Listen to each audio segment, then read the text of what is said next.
Okay, good morning all. Right, so today we'll continue with object orientation.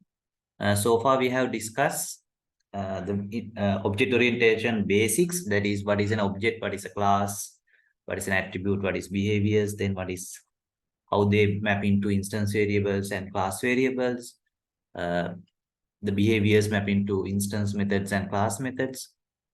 And also last time we discussed about association, how one object can call behaviors of another object.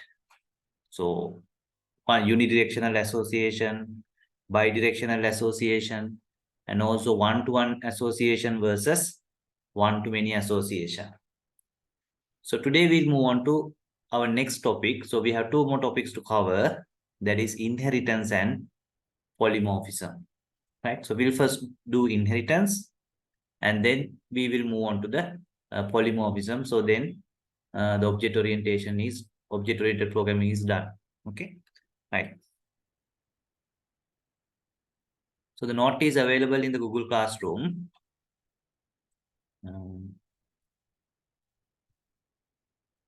If you have not taken the new notes, maybe I think last week I updated. Okay, so this is the note we'll be using today, OP inheritance. Then we'll be using OP polymorphism note as well. Okay, right. So you have the PDF. I'll be using the PowerPoint.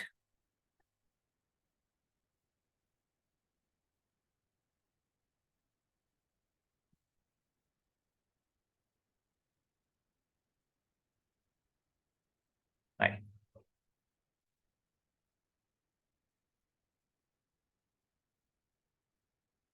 Right. So remember, inheritance and polymorphism are two of the major concepts. So we already discussed abstraction, and also we discuss encapsulation, and a special case of encapsulation, or you can take it as a different concept. Also we discuss data hiding. Okay, data hiding. Also we discuss the special convention used in Java called Java beans as well. Okay. Right. So our next concept is inheritance, and later polymorphism. Okay, polymorphism.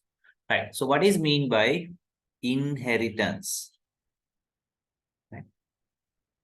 So inheritance is another very useful feature and one of the key concepts in object-oriented programming. So let's see what is mean by inheritance. Right. Right. So we'll look at what is inheritance, and also we'll look at what is mean by overriding of methods, and calling the constructor hierarchy when objects are created. And also we'll look at what is abstract class, what is abstract method, what is a final class, what is a final method. So then we are done. Okay. Right. So what is mean by inheritance? So inheritance is we can create hierarchy of classes. Right? We can create hierarchy of classes. So far we just created classes like, say, A class, then B class. So then we discussed that A can be associated with B. So that means A can call behaviors of B. Maybe B is associated with C. Or maybe A is associated with D also. Right? Bidirectional or unidirectional. So that is called association. Association is very important because association facilitates these objects to communicate and collaborate. So there is one important concept. Right? Objects communicating and collaborating with each other. So this is another concept, inheritance. In inheritance, what happens is it is not one object is collaborating with the other, then it is association. One object can, or one class can inherit from another class. So in order to do that, we have to create hierarchy of classes. For example, B is a subclass of A. C is also a subclass of A. And D is a subclass of B. And likewise, we can create hierarchy of classes depending on our requirements. So then the objective behind creating a hierarchy of classes is classes below the hierarchy inherit from classes above the hierarchy. So what do they inherit? They inherit attributes and behaviors. So those are the features subclass inherit from superclass. Okay, so then of course sub-object, object of a subclass inherit from classes above the hierarchy as well. Okay, right. So let's dig into that little bit more seriously. But this is the high level idea. Right? So this is an example, sort of a conceptual example. Say we have an animal class. So then maybe we have mammal and birds and so on. So that is, mammals are fed on milk. So then there can be subclasses of mammal, say dog, cats, lion, and there can be special birds, parrots, pigeons, and so on. So now we have created a hierarchy of classes. So this is of course something you can understand from nature as well, because in nature also there's something like that. Right? So dog is a special case of a mammal, and mammal is a special case of an animal. Parrot is a special case of a bird. Bird is a special case of an animal. Right? So therefore, when you look at from top to bottom, right? Top to bottom, we call it specialization. But if you look at it from bottom to top, you can say generalization, because mammal is a general case of a dog and cat and lion or so on. Bird is a general case of a parrot and pigeon. And therefore, animal is a general case of mammal and bird. And if you look at from top to bottom, mammal and birds are special cases of animal. Dog, cat, lions are special case of mammals. Okay. So, and also when you look at one particular inheritance between two classes, the above class is called superclass or the parent class. The class below, which inherit from the superclass, is called subclass or the child class. Okay. So the better word is superclass, subclass. Okay, superclass, subclass. The parent class, child class is not that good word in programming. Okay, right. So first of all, you have to familiar with these terms, right? Terminology, right? So what is inherited? So I told you subclass inherit from superclass. So what kind of things a subclass can inherit? So you must be very precise, right? You must be very precise. If you have already done a little bit of object-oriented programming, so you must have something in your mind, and let's see whether your something in that mind is perfect. So basically, subclass inherit non-private attributes and behaviors of the supertype, right? Non-private attributes and non-private behaviors. If there are private attributes or private behaviors, those are not inherited by the subclasses. But all the other attributes and behaviors are inherited. Okay? So that is super important. So therefore, inheritance is not a mandatory thing. You can prevent a subclass to inherit to the super class. Sorry, prevent subclass inheriting from superclass certain attributes and behaviors. So simply we have to make them private. Now you can see there are two advantages. So usages of making an attribute or behavior private. One thing is private things are not accessible by associated classes. And also private things are not inherited. Attributes and behaviors. Okay. And at any time, if you have any doubts, you need to ask. I will answer each and every question. Okay. Right. So obviously, why do we need inheritance? So sometimes you can think of the inheritance in biology, but inheritance in biology and inheritance in software development is slightly different concept. So therefore, don't always think that those are sort of 100% same concepts. No. There are some features which are similar, but there are some features which are not similar in inheritance in biology and inheritance in programming. Right. So why do we want to inherit? So the simple answer when it comes to software development is, right? So can you think of why do we need inheritance in biology? Or what are the advantages? What are the disadvantages? Say, so you are inherited from your mother and father. Your mother and father. Your mother inherited from her mother and father. Your father inherited from his mother and father. And if you get, when you get kids, right? So these kids inherited from you and your spouse. So what are the advantages, disadvantages? Is it a must, right? In biology, is it a must? Don't we have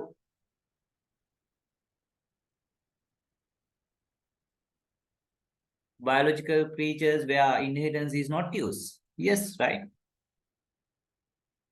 Animals, most of the time, they use inheritance, animals. But when it comes to trees, some trees use inheritance, some trees, they don't use inheritance in the normal way. But in one way or the other, anyway, trees also use inheritance, but it use two different ways. Okay. So you can just create a tree using a branch. So there also inheritance is there because the new tree has the features of the parent tree. Or so there are flowers and there is a pollination and then you get the new tree. So that is also inheritance, but that is something like animals also. Right. So therefore, look at the nature when you have doubts because we can inspire from nature. We can get lessons from nature, but at the same time, we don't have to do the same thing as the nature is doing.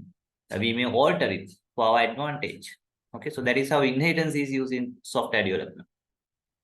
Okay, right. So you know that you have inherited some features from your father, some features from your mother, right? Maybe some of your body shapes, right? Your hair, how do you start, how do you smile, and again, good and bad.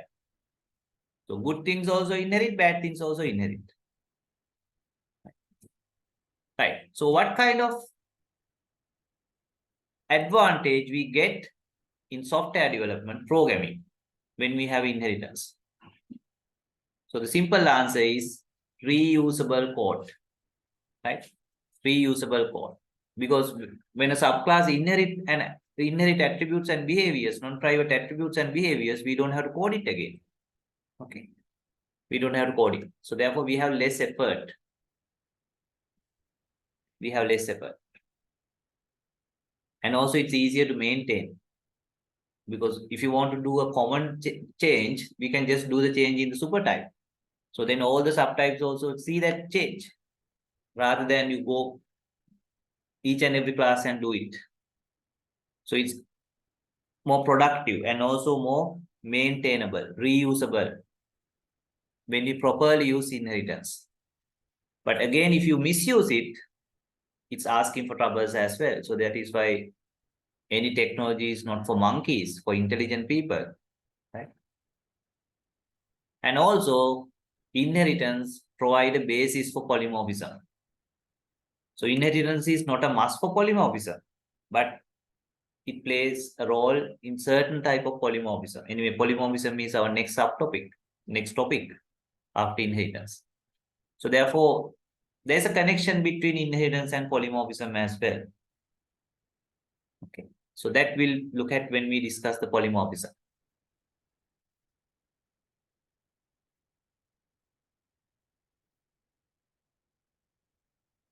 Right. So then there are two types of inheritance in programming.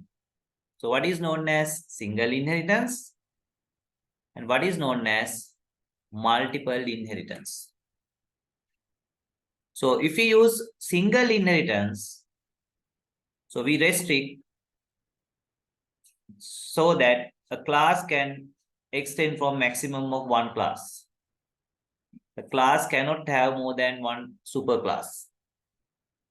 A class can extend from maximum of one superclass. But if a class can extend for more than one superclass, maybe something like this, so then we say we support multiple inheritance. Like for example, when it comes to biological features like us, so we are multiple inherited because you inherit from both your father and mother.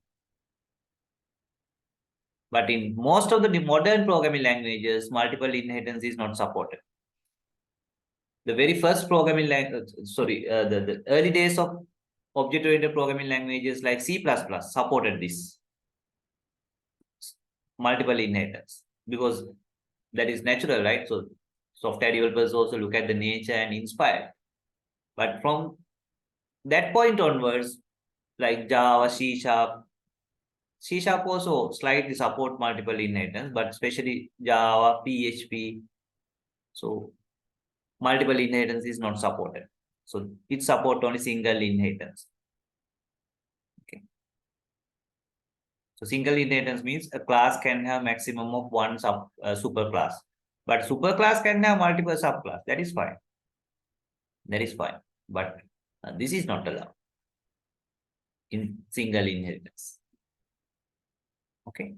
Right. So then someone should ask, if you are a critical thinker, what is wrong with multiple inheritance? Why don't we support it? Because nature also support it. So there's an issue programmatically. There's an issue when it comes to multiple inheritance. It's not a issue in all the cases, but if you misuse it, if you misuse multiple inheritance, your program or your software might get into some complications for maintenance, reusability, and so on. So that is why most of the languages have not supported or discontinued support for multiple inheritance. Okay.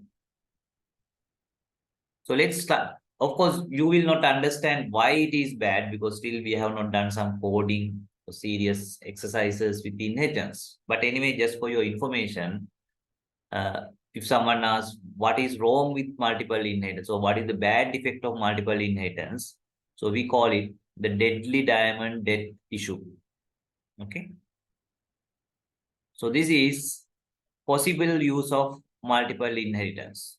Why? You can see that this class is inherited from both B and C. So that means this class has two parents, two super types. So that means multiple inheritance. Now let's assume B class was inherited from A, superclass. C was inherited from A. So that can happen because this is single inheritance. So in such a situation, you may create this kind of a class hierarchy. You may create, or it is possible. Okay. So you can see it's something like a diamond shape. Okay. Something like a diamond shape. So that is why we call this scenario as deadly diamond death inheritance. So the reason is, of course, you may not understand what I'm talking right now, right? So you may able to understand this maybe after doing object-oriented programming and also with experience in multiple languages like Java, C, and so on, C++, and so on. But just for your information, so the issue is if you create this kind of a hierarchy by any chance, if A has a method, remember, say non-private methods. Remember, methods are inherited by subclasses. So this also inherited. Say X method, this also inherited. Now D is extended or inherited from B and C. So therefore D also inherit X. But now there's ambiguity whether D inherit through this path or this path, because you inherit from both sides. And again, there can be even more complication if this class has override it and this class also has override it. Right? So we'll look at what is meant by overriding later. So don't worry, don't think too much about this right now. Just remember there's a possible complication. We call it deadly diamond death. Actually, this kind of a complication is there in biology also. And therefore, the medical practitioners discourage to have certain type of marriages, right? Between cousins. Okay. Cousins. So you know that, for example, if there are some genes which are inactive in certain cases, but become active in when we have this kind of inheritance. Right? For example, thalassemia. So, right, and that kind of situations. Right. So therefore, sometimes there can be complications in biology also when we have this kind of inheritance. Okay. Right.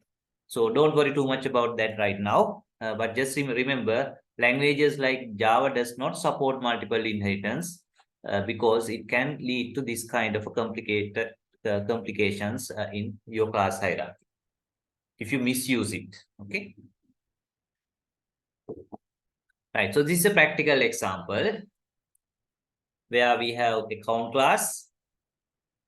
So then we have current account class and savings account class. Both are extended from account class.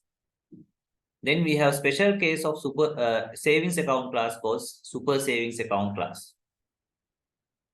So therefore, we can say that current account is an account, savings account is an account, and super savings account is a savings account. And of course, super savings account is account as well.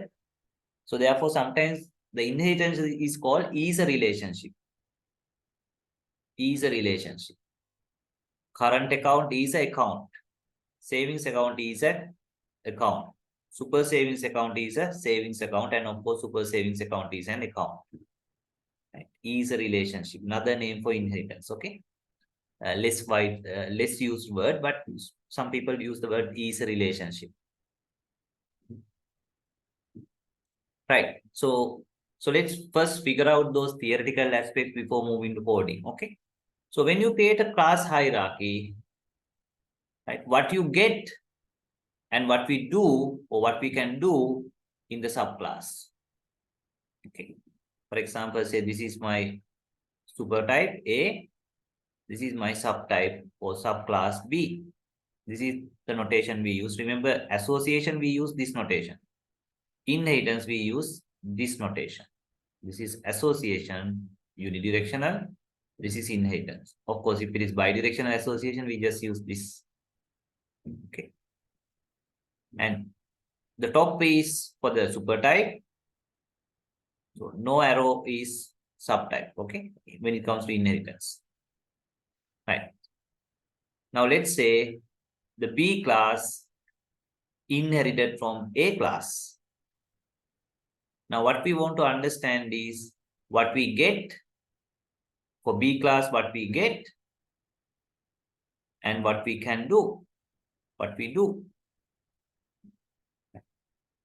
It's similar to what you get from your parents and what you do with by yourself. So you know that you inherit certain features from your father and mother. But it doesn't mean that you have to do only those things. So you may develop your new skills, right? New attributes, new behaviors, for yourself.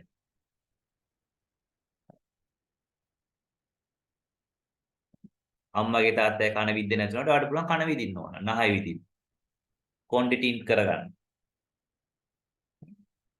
So that is your own attributes, your own behaviors.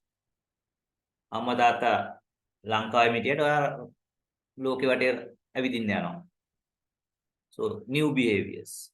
So some behaviors you inherit from your father or your mother, but you have your own behaviors. So that means, yes, we inherit some attributes and behaviors, but you can have your own attributes, your own behaviors. There's no control. There's no limitation for you to develop your own attributes, your own behaviors. And there's a third one. That is, you can overwrite.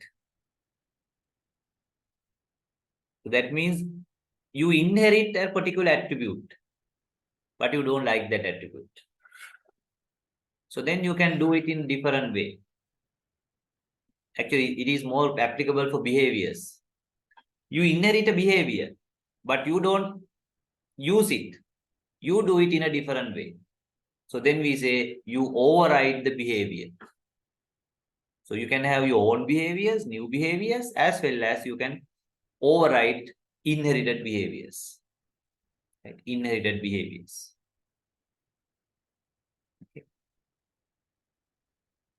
So therefore, what are the things we can get, or we get and we can do and we can change? So we inherit non-private attributes and behaviors. We can override inherited behaviors. That means subclass can override inherited behaviors. And of course, subclass can introduce new attributes and behaviors. So those are the three things. Inherit and use it, override inherited behavior, add new attributes and behaviors. Okay. So attributes and behaviors means class variables and instance variables.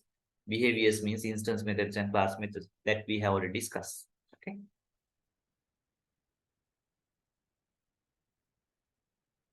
Right. So what is mean by overriding? So before moving to what is mean by overriding, so let's move on to a practical coding session. Okay. So while we do the coding, we'll discuss more and more about overriding and so on. Okay. So I will be using IntelliJ. You can use whatever the ID you are familiar with or you are currently using, or even Notepad and command line. If you still use it, that is fine.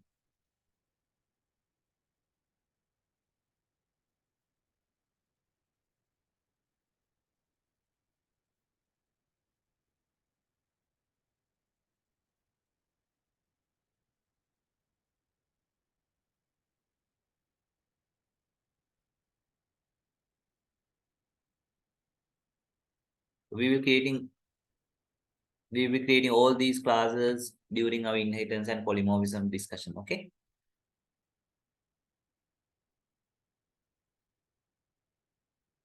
Okay, so sometimes I can reuse these codes, so therefore I will create another project so that I can copy paste code from here. Okay.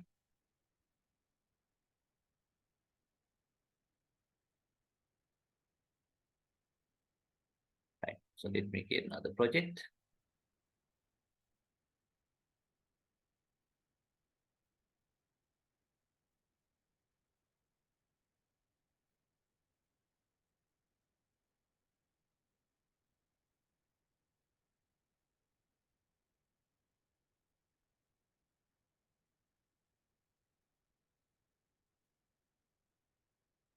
Right. So let's create a class called account. Okay, account. Okay, let's call it savings account. I will refactor it. Okay, rename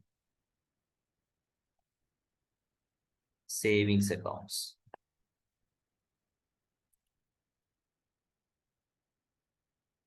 Savings account.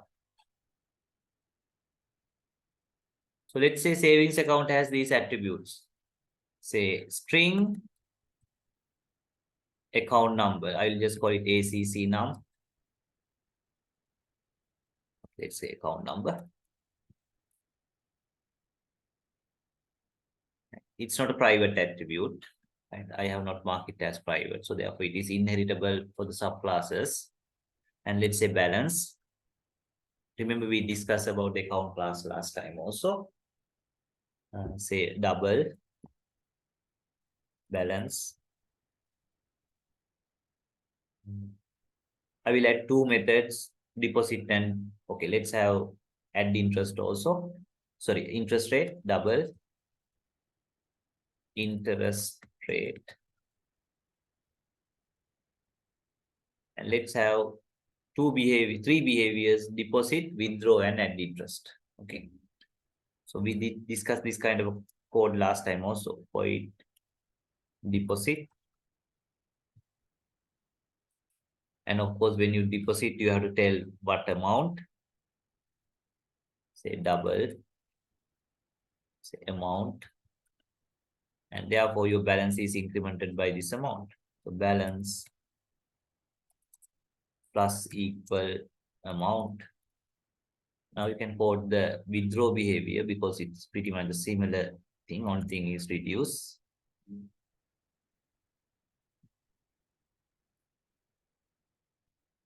And those are instance methods, remember, because we are referring to instance variables that we discussed last time. And let's have a add the interest method, which we don't need any parameter because we have the interest rate, we have the balance. So therefore balance plus equal, or balance equal balance plus balance into interest rate. Right. So now we have three behaviors, non-private behaviors, and three non-private attributes. Okay. Remember, if you want to make it data hidden, we need to make them private. But let's not make them private. So remember, first we learn theory. Then we will learn what are the best practices. Right? So just because something is available, it doesn't mean that we must use it. Sometimes it is available for exceptional situations only. In general, you must not use it. But for the time being, I'm not discussing about the best practices. I'm just discussing about what we can do, what we cannot do. Okay. And maybe at the end, we'll look at what are the best practices. Okay. Right. So I have made them all non-private. Okay. So therefore, now I can create savings account objects and initialize these attributes, call the behaviors, and so on, right? So that is what we discussed in last time. So let's create another class.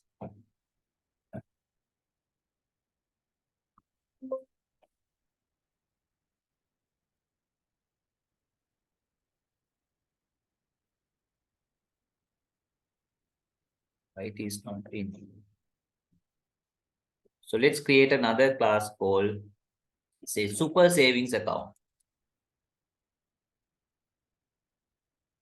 Special account with more advantages. Say bank later decides, okay, not only we have the savings of standard savings account, we provide special savings account, right? For maybe for kids, senior citizens, ladies, okay, and so on, right? In Vanita Vasana, Ituru Mituru. Right. So let's assume this is a special savings account, super savings account. So therefore, what we can do is rather than again adding these attributes, behaviors, because super savings account also must have account number, balance, interest rate. So there also we can deposit, we can withdraw, right? So there also you get the interest. So rather than for each and every type of account, you rework. Why don't we just say extends? So this is the keyword used in Java for inheritance. Extends, another keyword, say savings accounts. Savings account.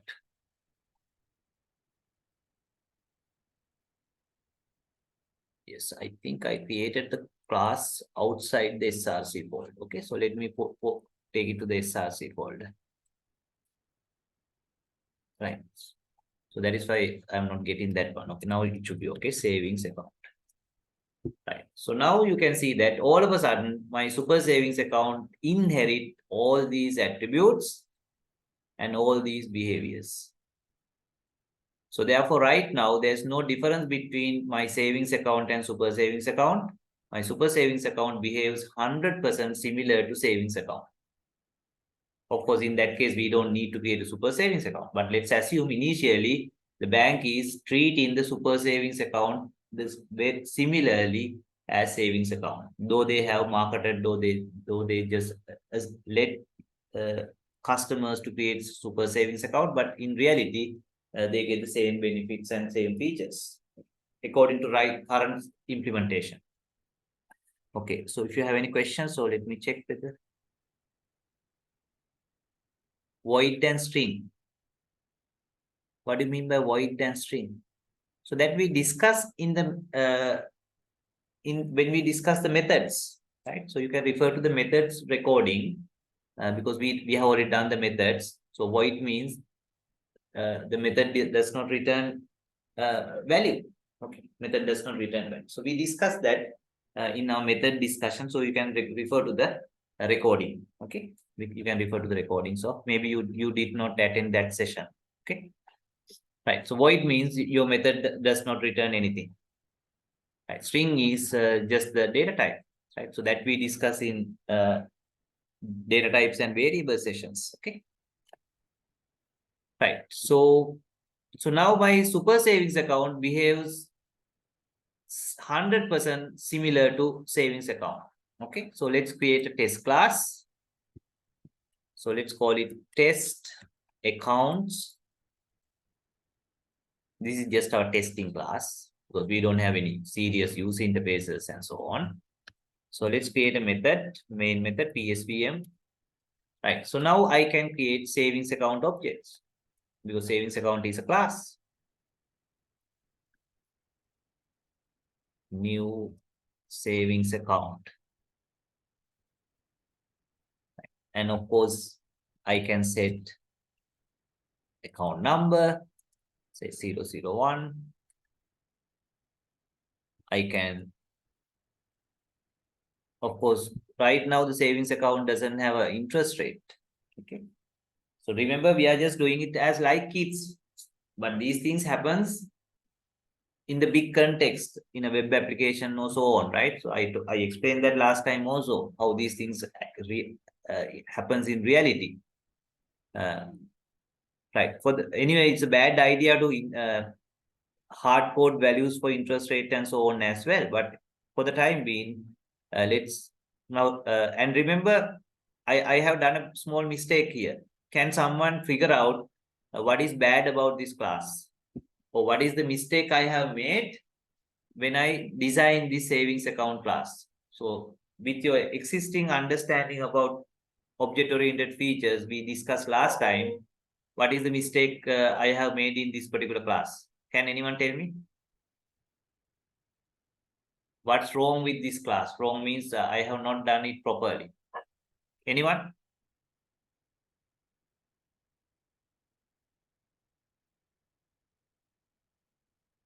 Anyone? So then I'm happy that at least one person has seriously learned what we did last time. And you can get a clue from the screen itself.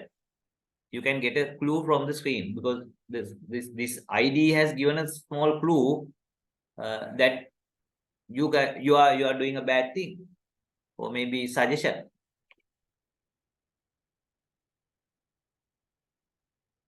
What do you mean by interest? Maybe the spelling. Okay, so forget about that. Okay, so that is a spelling mistake. I mean the programmatic things. What is the mistake? You have to explain the mistake when it comes to use of object-oriented concepts. So not just the attribute, you have to explain using one or two words what is the mistake. No one? Or what should how to fix that issue? Just one word you can explain. So this is my code, okay? Okay, so that is because I made a small spelling mistake. That is not an object-oriented issue, okay? Right, so now I fixed interest rate.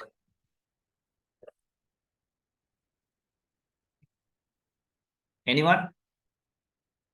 No one?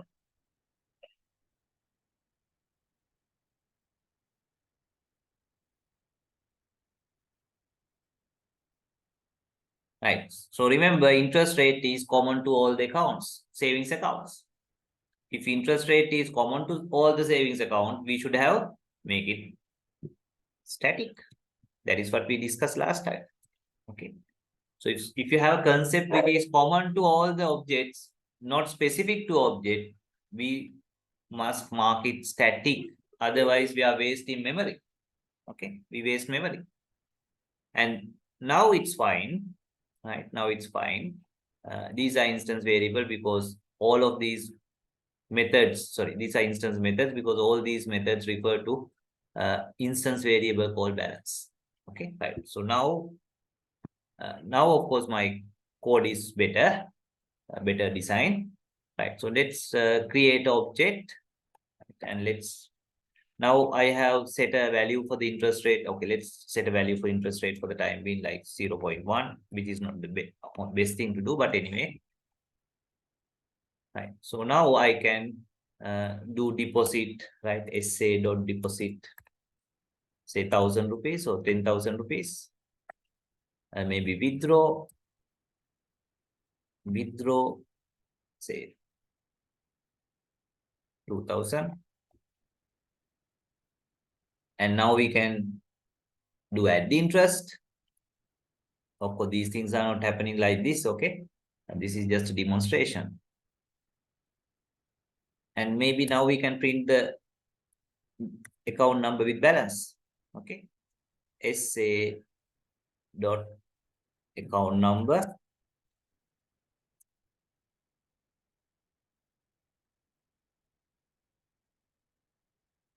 say SA dot balance, right? And of course, the final interest, final balance will be 10,000 deposited, 2,000 withdraw. That means 8,000. Then 10% interest is added. So therefore 8,800. So the output will be 8,800. Let's run it.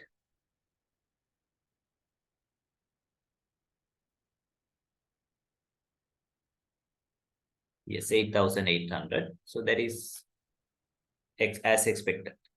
Now, this is a savings account object. I can do the same thing. Remember, there's no code here. It's just say extend savings account, my super savings account.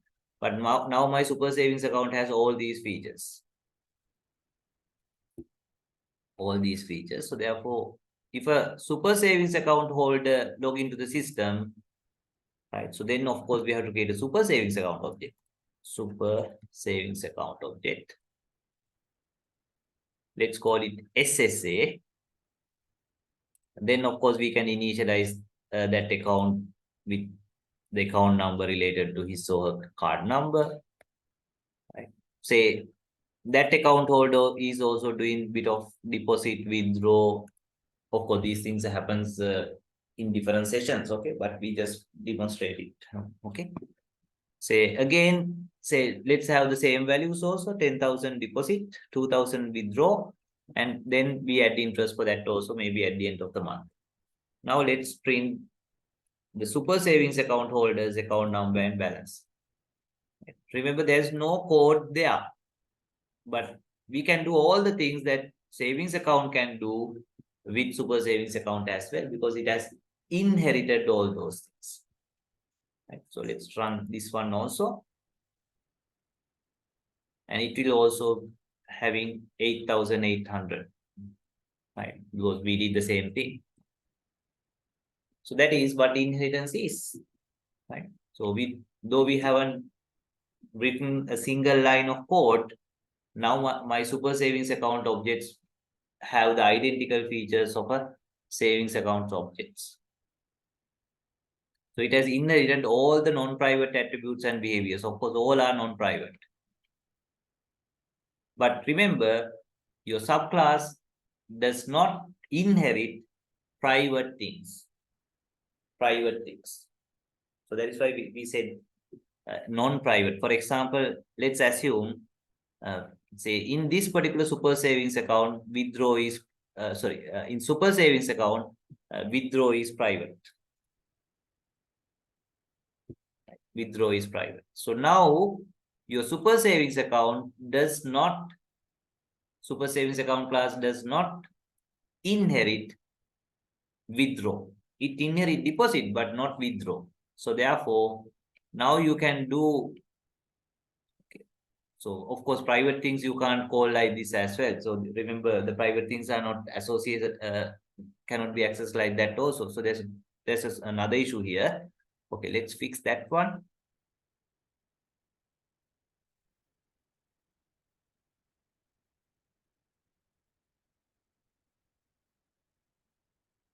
So therefore, let's make it package. Okay, so let's make it public again, as normal again. I just want to explain something that you do not inherit, right? So we can do something like this. Say in the savings account, I will make account number and balance. So okay, say balance private. Okay, balance private, because balance is not used. Balance is not inherited. In that case, what happens is, now here you can see you can't access balance. Okay, again we have any issue. So therefore, let's create a getter and setter for. Okay, let's create a getter and okay, let's make account number private. Okay, so this one private, and then let's create a getter and setter for account number, so that we can generate using IDE.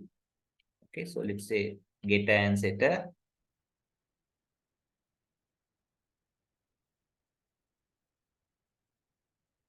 Where is generate?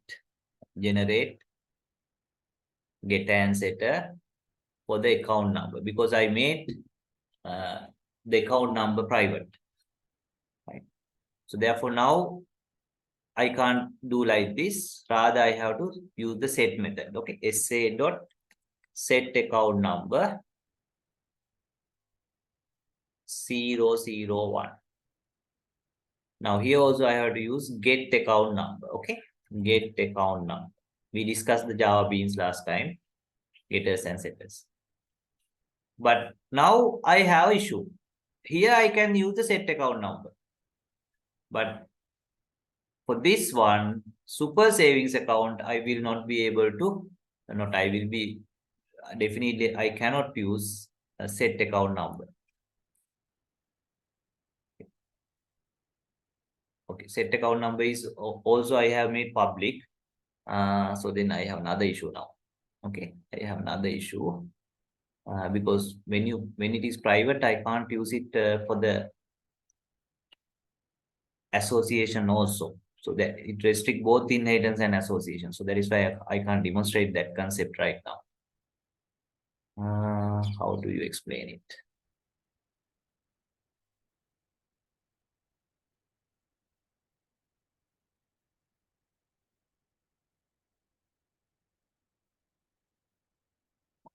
So let me explain it in different way. Okay.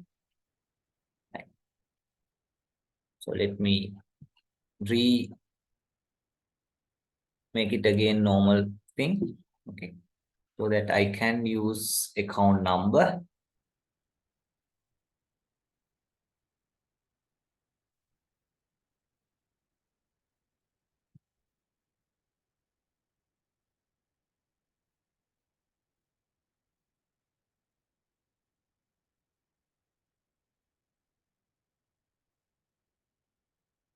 So let me explain it using different way. Okay.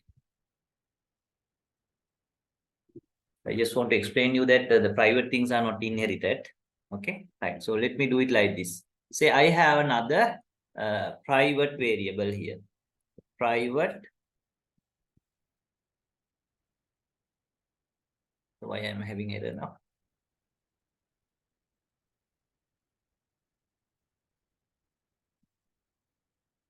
Sorry, this is SSA. Okay. So now I don't need get account number. Account number. Right. So now I will introduce a private variable. Say private, let's say temp or something. Okay. For the time being, just I want to demonstrate. Okay.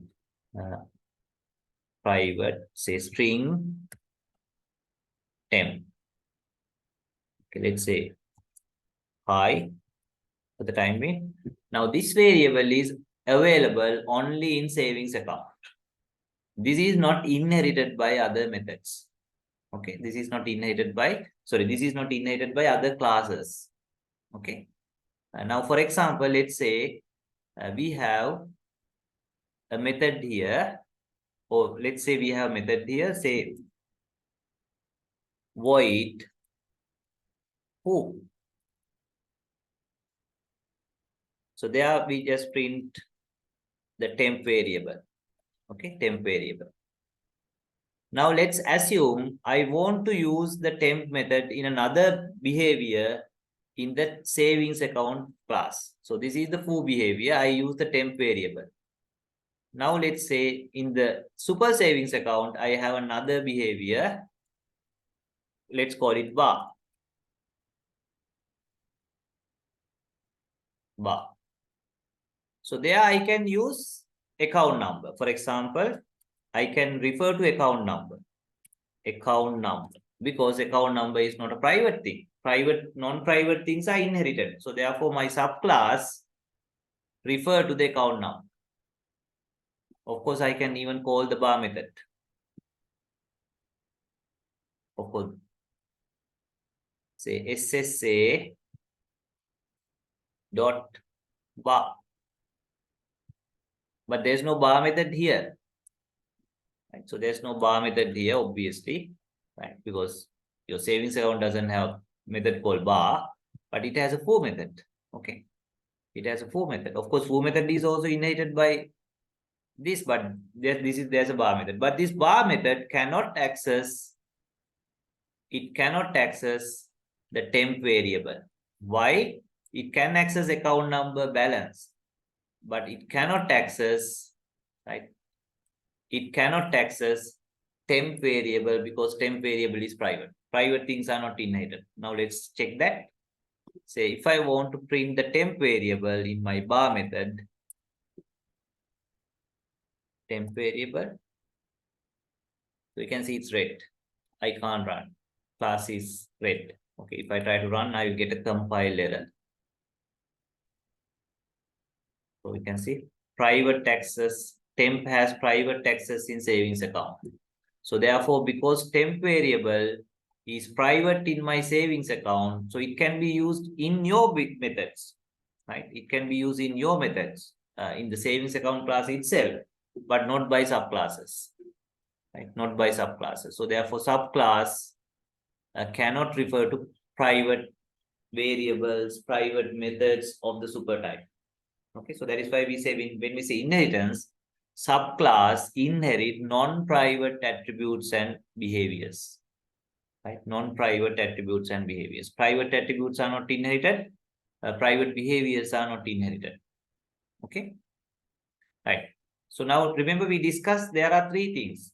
So your subclass inherit non-private attributes and behaviors that we already witnessed. So then of course your subclass can add new behaviors, new attributes.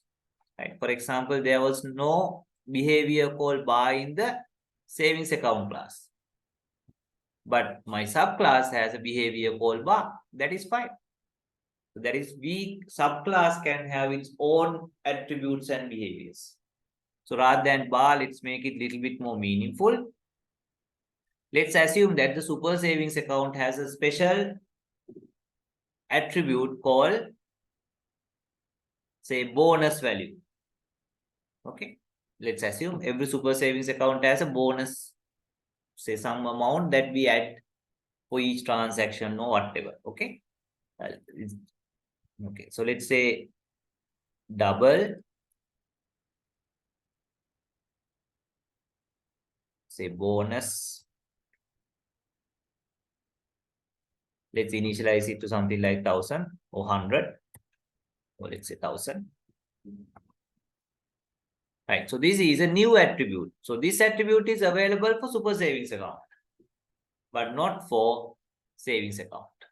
Right. For example, my super savings account, I can set the bonus value or read the value or whatever, say 10,000. But there's no such attribute in the savings account.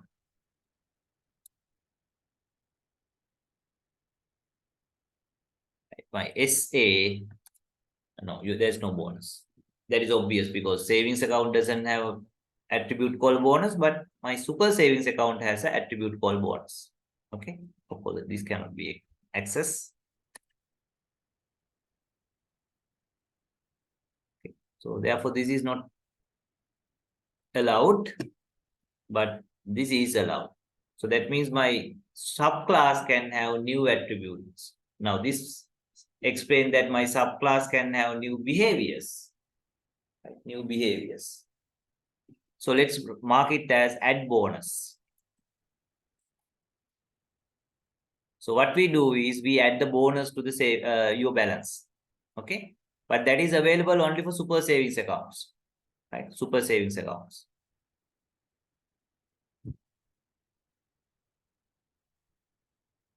So what we have to do? Balance plus equal bonus. So when add bonus behavior is called, your account is added the bonus value, predefined value for that class.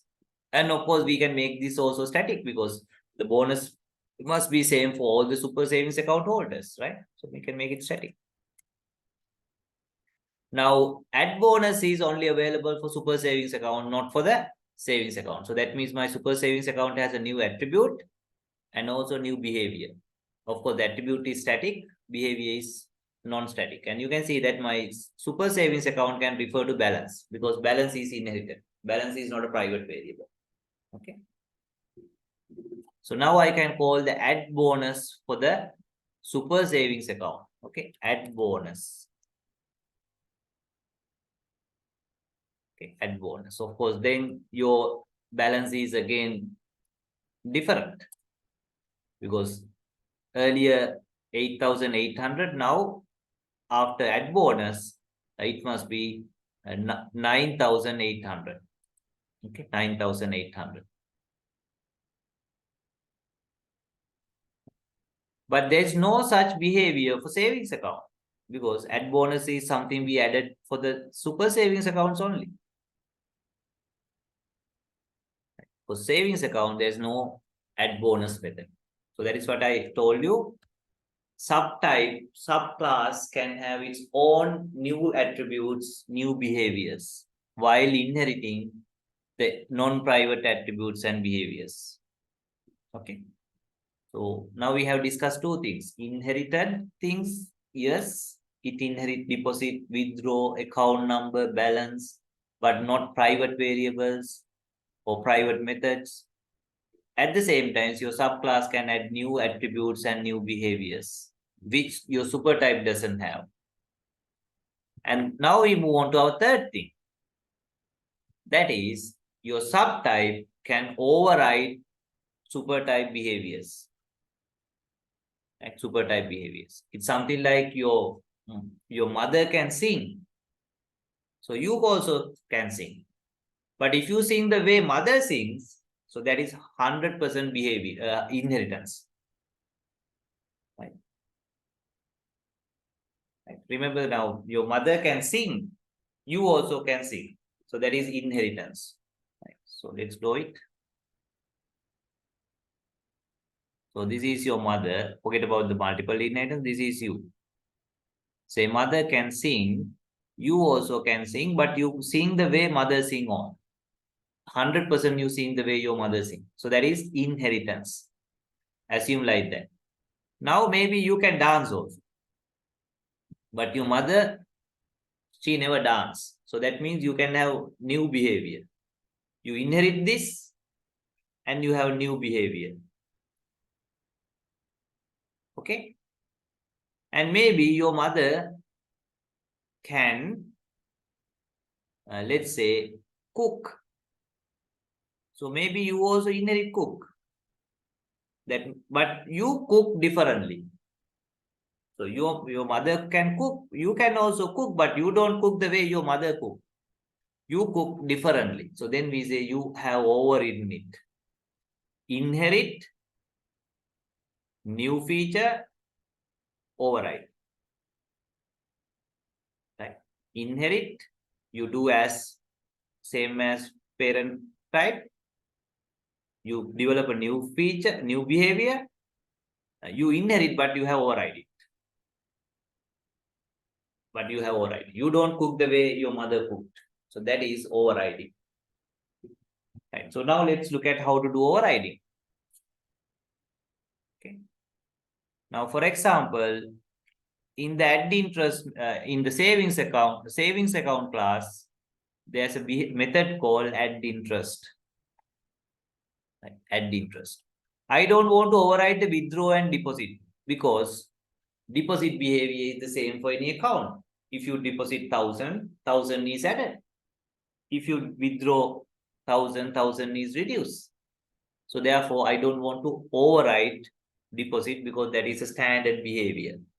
I don't want to override withdraw because it's a standard behavior. But maybe I want to override the interest, add interest. Let's say whenever interest is added in savings account, usually the balance is balance plus balance into interest rate. So that is what happens in our normal accounts. Now, but let's assume whenever super savings account, when we add the interest to the super savings account, not only the balance is incremented by the balance into interest. So at that time also we add the bonus value. So that is an additional advantage we give to the super savings account holders. So that means we don't want to inherit this as it is, rather we want to override this. So then what we can do is we can copy this code from savings account and paste it into the super savings account.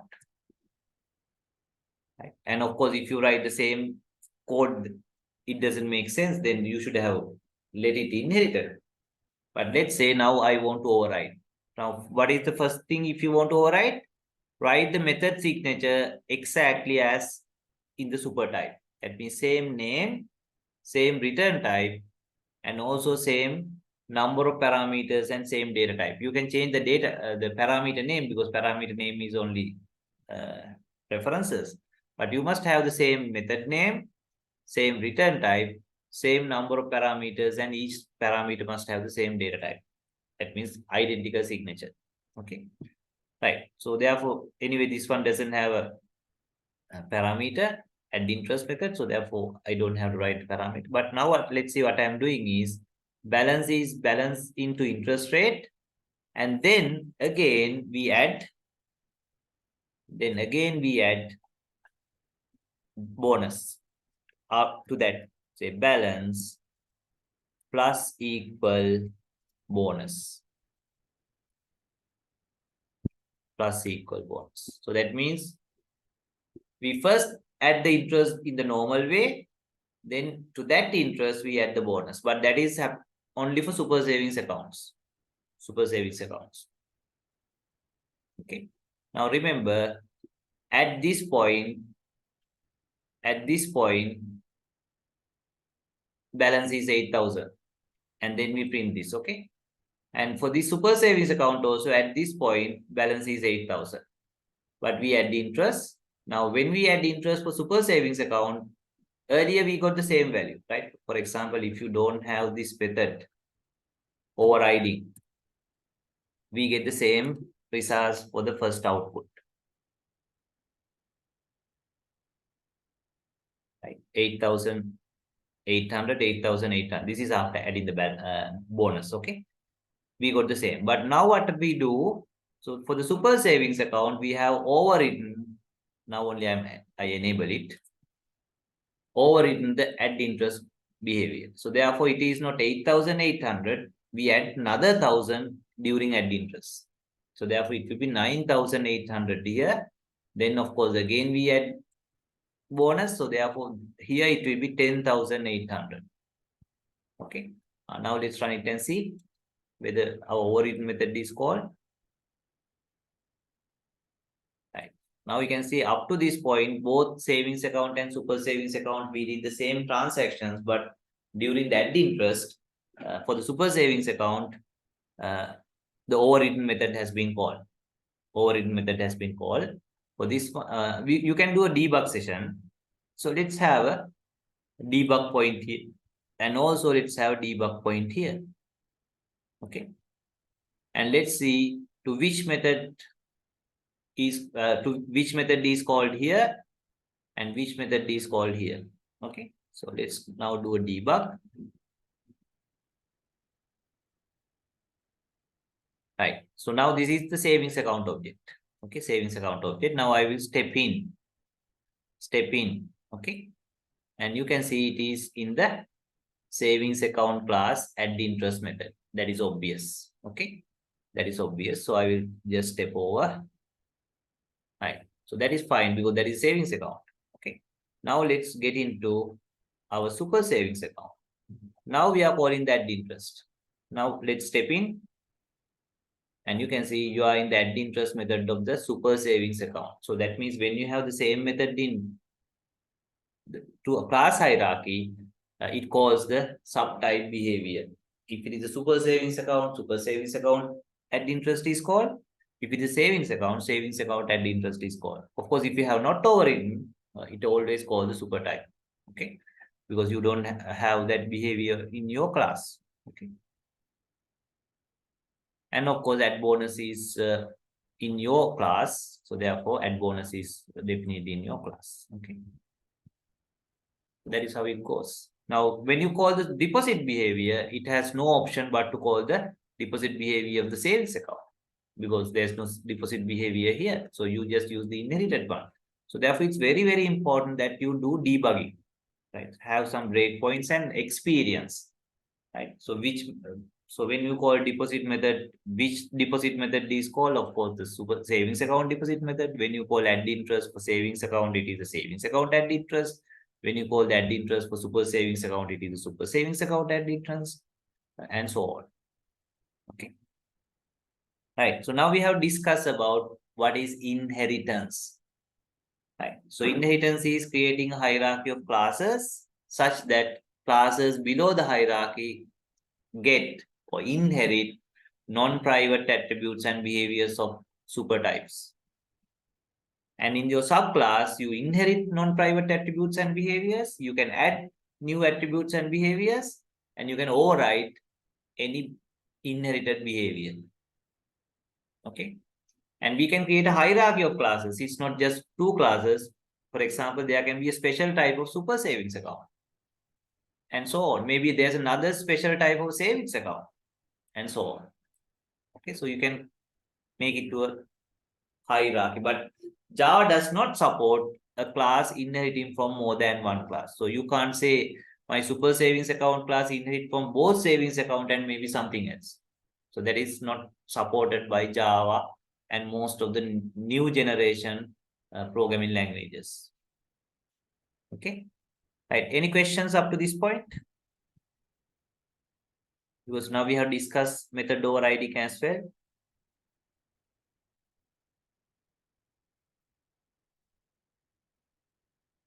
So method name must be the same number and type of parameters must be there.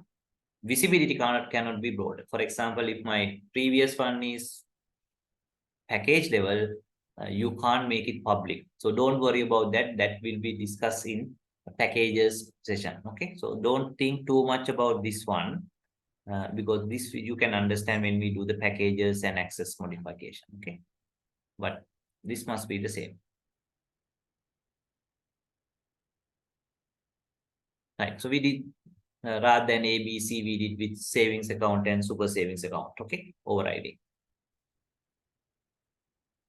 Right. So we'll take a break. After the break, we'll look at how the constructors are called, what is mean by abstract method, abstract class, what is mean by final method, final class. So then inheritance is over. Okay. Right. So now it is 9:15. We'll be starting at 9:30. And we'll finish inheritance, and if we have time, we'll definitely move on to polymorphism as well. Okay. 9:30.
Okay, so let's continue.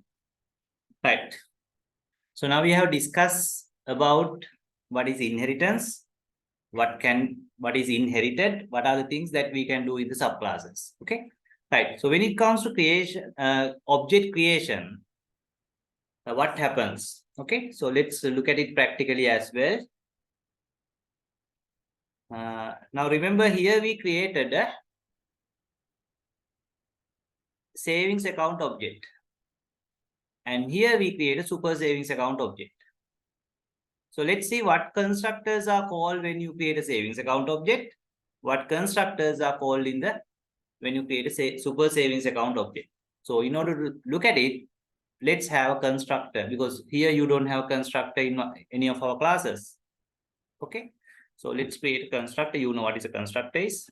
It's like a method, but its name must be same as case sensitive class name, and it must not return anything, not even void.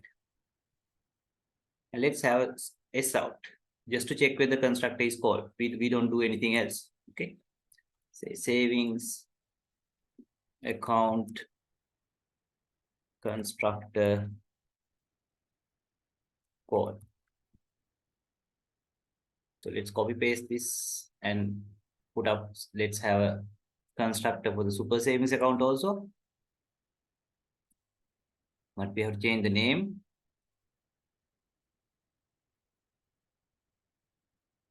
Okay, so let's say super savings account constructor is called. Now what happens is, obviously when you create a savings account object, it must call the savings account constructor. That is obvious. But the interesting point is what happens when you create a super savings account object. So when you create a super savings account object, what happens is, first, because super savings account extends from savings accounts, okay, first again savings account constructor is called. Then if you have a constructor for super savings account, that is also called. That is how it happens. So if we inherit from A, first when you create a B object, first A constructor is called, then B constructor is called. So in other words, first savings account nature is created, then super savings account nature is added. So that is why first savings account constructor is called, then super savings account constructor is called. Okay, so let's run it and see. Okay, not debug, I just want to do the running.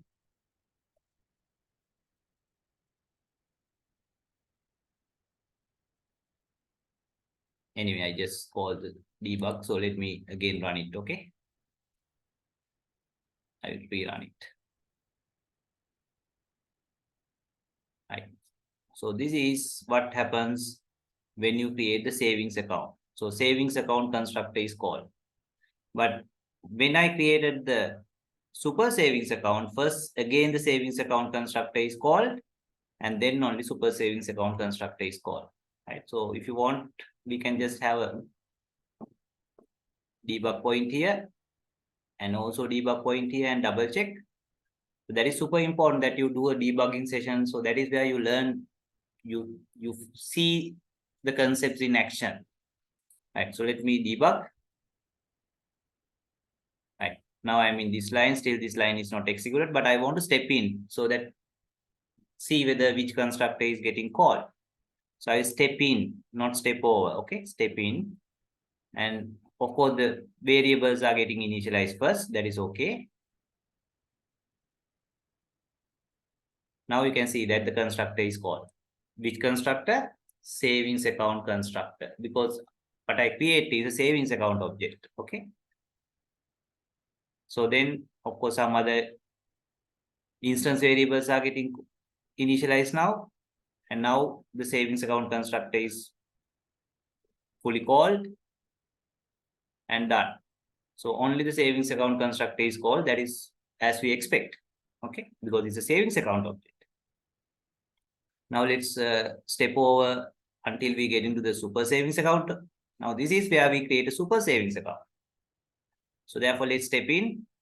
Now first super savings account class variables will be initialized because this is the first time super savings account object is getting created. Okay, so let's step in. Right. So you can see class variables are initialized, static variables are initialized. Remember, for the first time when a particular object of a type class is created, all the static variables are initialized. But then that points onwards, static variables will not be initialized because it's a common variable for all the objects. But every time an object is created, your instance variables must also be initialized. Okay. Of course, there's an object also created. So therefore, once it get into the constructor, right, now I again say step in. Now you can see, remember I'm creating a super savings account object. Okay. Now we come to the super savings account, but it will not get into the super savings account. Rather, it will get into the savings account first. Okay. So let's say step in. Now you can see, now it went to the super savings account and then only it will come back to the savings account because it first called the super type constructor, then only it will call its own super constructor. Okay. So let's say yes. Right. So now only it's in the savings account. Right. So that now super savings nature is created. Okay. But not yet. So now the savings account constructor is called. And now you can see savings account constructor is called. Now only the super savings account constructor is called. Right. So first savings account super type constructor, then its own constructor. So if you have hierarchy of 5 classes, it goes from top to bottom, top to the current class. Okay. Now the super savings object has been created. Of course, now we can do deposit, withdraw, and other things. Okay. So you must know exactly what happens when object is created. So in other words, if you have a class hierarchy like this, class A, B extend from A, and C extend from B, what happens? When C object is created, first A constructor is called, then B constructor is called, then C constructor is called. Okay. If you create a B object, then A constructor is called, then B constructor is called. If you create A object, obviously the only A constructor is called. So you must be right. You must know what is exactly happening. Okay. Right. So any questions? So then you have to ask why. Right. So you have to ask why. Why it is not first B constructor is called, then A constructor. What's wrong with that? So that is up to you. Right. So that is why you are studying. Right. And maybe in the future you will create a programming language which does like that. Of course, if you feel like it is better and everyone accept, software developers accept that yes, the other way is the better. But I have no problem with constructors getting top to bottom because when I create B object, first parent's nature has to be created, then only the child nature can be added. So therefore, I have no arguments of this way of constructor calling. Okay. Right. So that is how the constructors are getting called when you have a hierarchy of classes. Okay. Right. So now we move on to abstract classes and abstract methods. So these are some more concepts related to inheritance. Related to inheritance. Right. So let's first look at, again, you must be 100% serious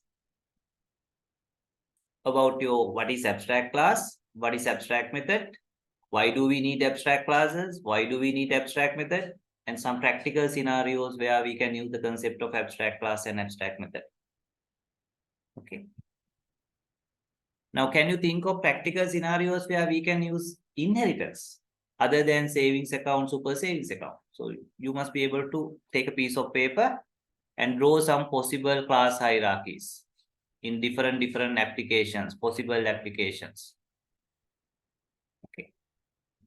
For example, I will draw few so that it's a starting point for you guys to think. So then as a software developer, when you develop a software, right, when you design a software, you will use these concepts to make your life easier, make your software reusable, maintainable. Right. So this is one example. Say we have class called payment. So then there can be special case of payment called, say, cash payment. And another subclass called say card payment or maybe online payment. So if you have something like course, maybe full-time courses, part-time courses, maybe physical courses, online courses, because both the courses have some common attributes, but maybe online courses have special attributes and behaviors, and physical courses has different type of attributes and behaviors, and maybe some behaviors we want to override in online courses. So likewise, okay. So can you think of another hierarchy? Of course, then and there, when you think about systems and when you start developing systems, you will see these hierarchies with your practice, your knowledge, and so on. Okay. Right. So now let's look at what is mean by abstract class and abstract method. Remember, we discussed one of the object-oriented concept called abstraction. Abstraction. So what is abstraction? Remember the four major concepts are, or 4 or 5: abstraction, encapsulation, association, inheritance, polymorphism. So we have done abstraction, encapsulation. Of course, we did the data hiding also. Then we moved on to inheritance. Now in inheritance also, we talk about abstract classes and abstract method. So remember, abstract means filter out the minimum essential, right? Minimum essential. Take out all the unnecessary things, irrelevant things, right? So that make our life easier, okay? Because we get out of all the unnecessary things from our class. So then what is mean by abstract classes, right? So let's look at what is mean by abstract class.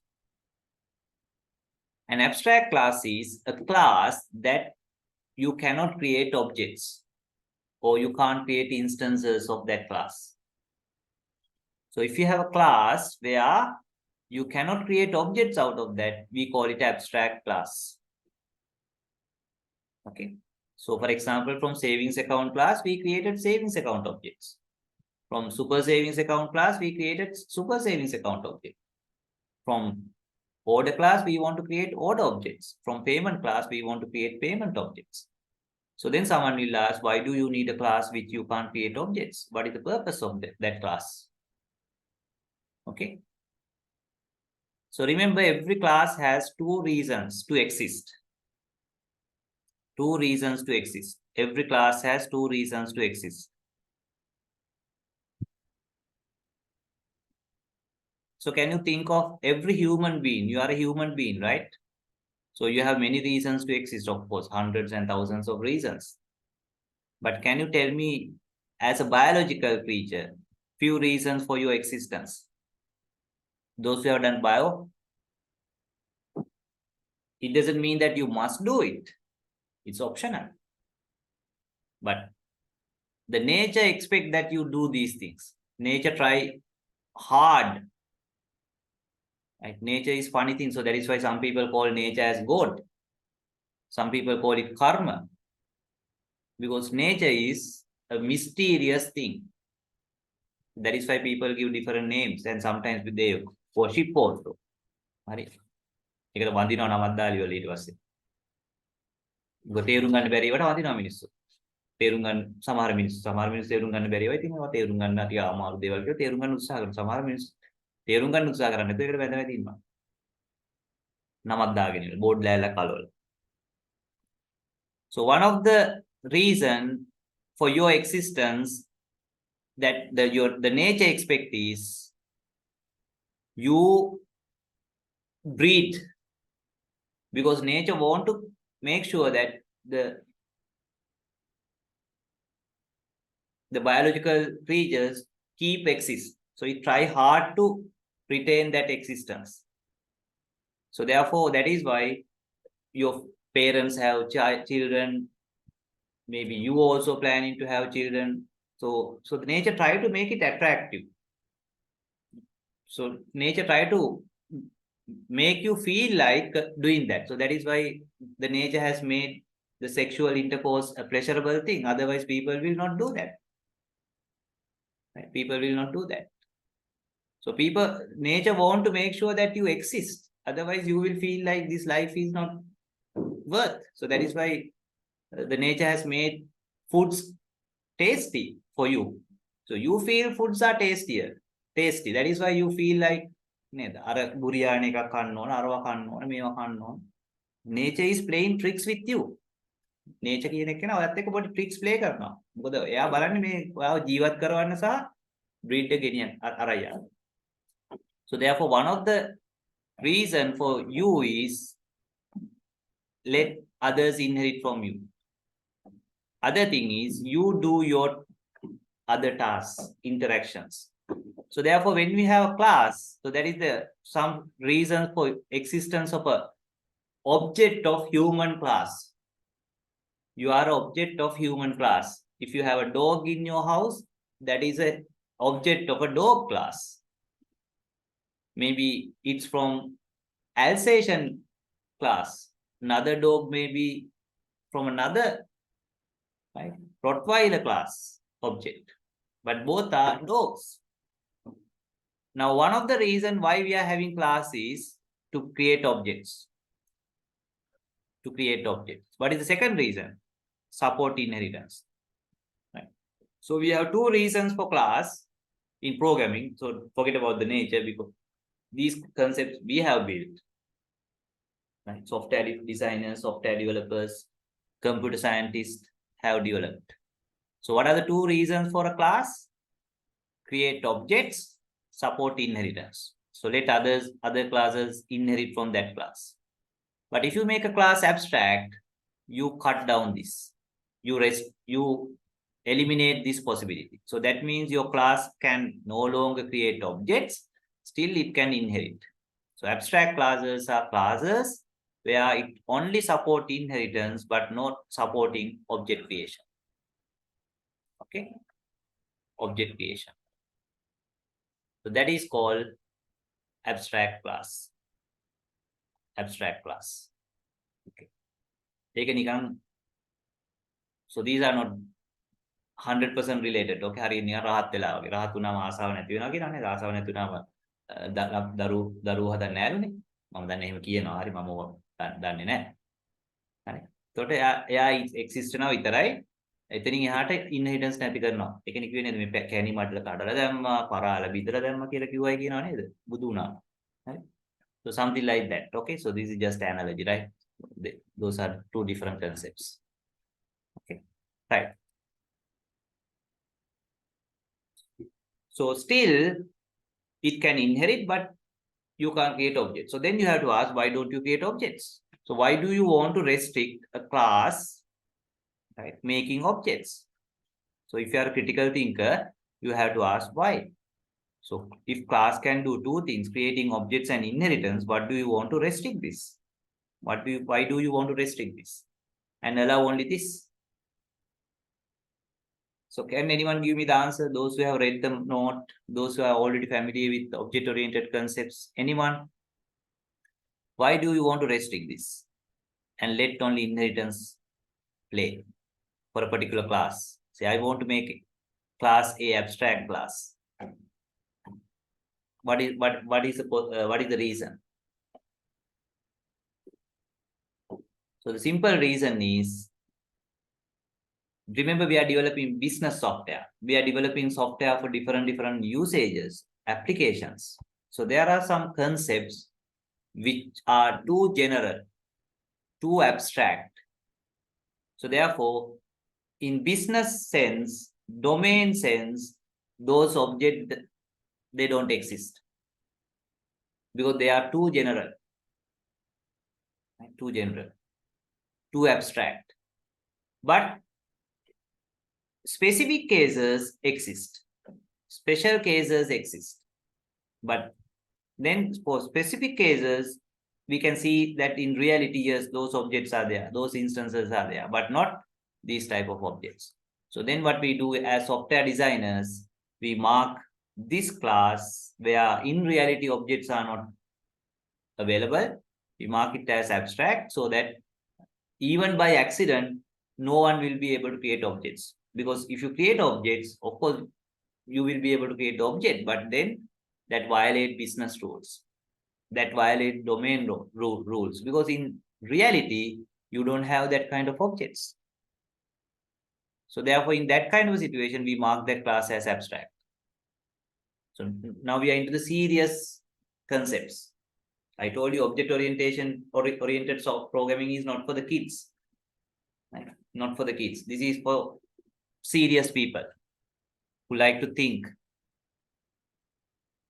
Okay. So I'll give you a classic example. Classic example. For example, no, everyone is talking about accounts. So you will say, I have a bank account. I will say, I have a bank account. Another person will say, I have a bank account. Right? But if you go to the bank and say, so Nimal says he has a bank account, Kamal says he has a bank account, all my friends says they have a bank account, my parents says they have a bank account. So therefore, I also came to open a bank account. අරයා කියනවා bank account තියෙනවා කියලා අර මෙයා කියනවා මොම තියෙනවනේ මටත් එකක් හදාගන්න දෙනවා මම තව මටත් bank account එකක් හදලා දෙන්න. මම සල්ලි තරම් ආවේ සල්ලි දාන්න. So then the bank will say, no, you can't have bank account. Right? ඒගොල්ලෝ කියන්නේ ඔයාට එහෙම bank account එකක් හදන්න දෙන්න බෑ. මොකද අපේ බැංකුවේ bank account එකක්වත් නැහැ. දැන් මේක උඩපට යන්නේ නේද? එහෙනම් හැමෝම කියන්නේ මට account එකක් තියෙනවා කියලා නෑ. But reality is no one is having bank account in the bank. No one. Right? No one is having bank accounts in bank, in any bank. What they have is maybe a savings account, maybe a current account if you are doing business, or maybe some other fixed deposit accounts or whatever, right? Fixed deposit. So though they say I have account, what they really mean is they have a fixed deposit account, savings account, current accounts, and so on. And of course, super savings account, senior citizen savings account, and so on. If there are 100,000 customers, what they have is these objects, and none of them have account objects. Right? Because account is an abstract concept only. Right? Abstract concept only. So therefore, in reality, what the bank has, fixed deposit accounts, savings accounts, customer current accounts, and so on. So therefore, this is not something exists in reality. So therefore, we should not allow in our software also, we should not allow account objects to be created because it's too abstract. So then we can mark the account class as abstract class. Abstract class. So that means the account class exists for inheritance, not for object creation. Not for object creation. Okay. So it doesn't mean that every class hierarchy must have abstract classes. No. You have to look at the reality. If the reality there's in the business there are no objects of that, you mark it as abstract. Because you want to make your software comply with the domain, the business. Okay.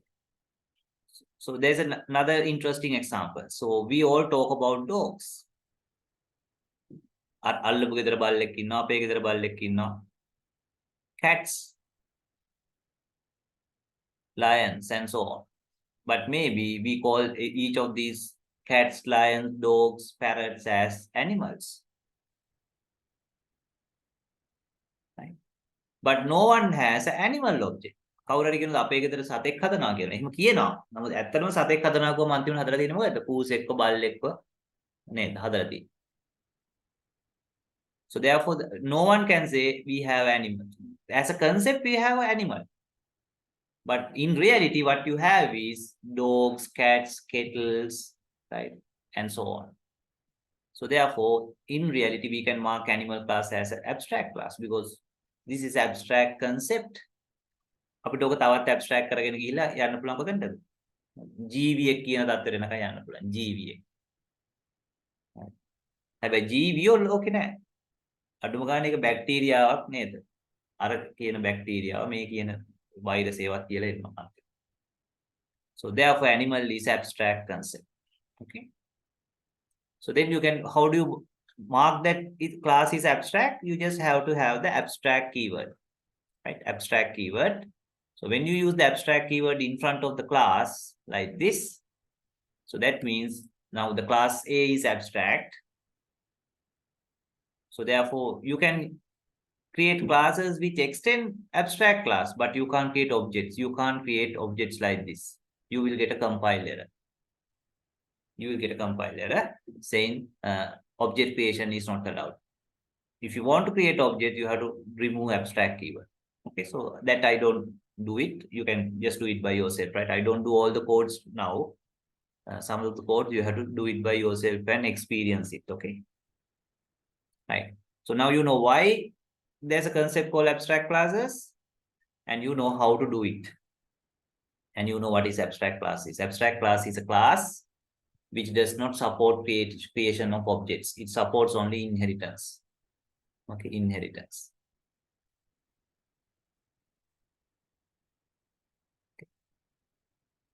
ඒක හරියට කොහෙවත් දෙවියෙක් කියලා ගෙනෙන්නේ නැහැ. හැමෝම කියන්නේ කොහෙද කතරගම දෙවියෝ, විෂ්ණු දෙවියෝ ගැන තමයි කතා කරන්නේ. කතෝලිකයා විතරක් නේද? ඒගොල්ලෝ නම් කියනවා එහෙම එක දෙවි කෙනෙක් ඉන්නවා කියලා. හැබැයි ඒත් කවුරුත් දැකපු කෙනෙක් නැහැ නේද? දැකපු කෙනෙක් මෙලෝ දෙවි කෙනෙක් දැකපු කෙනෙක් නැහැ. හරිද? දෙවියෝ අපි දැකලා තියෙනවා. සමහරට අසනීපයක් වෙලා ගියාම ඉස්පිරිතාලින් දොස්තර දෙවියෙක් වගේ වෙනවා. ප්‍රශ්නයක් වුණාම තව කෙනෙක් දෙවියෙක් වගේ වෙනවා. එහෙම නැත්නම් මම නම් දෙවියෝ දැකලා නැහැ. So for me it's abstract class. Abstraction of good nature.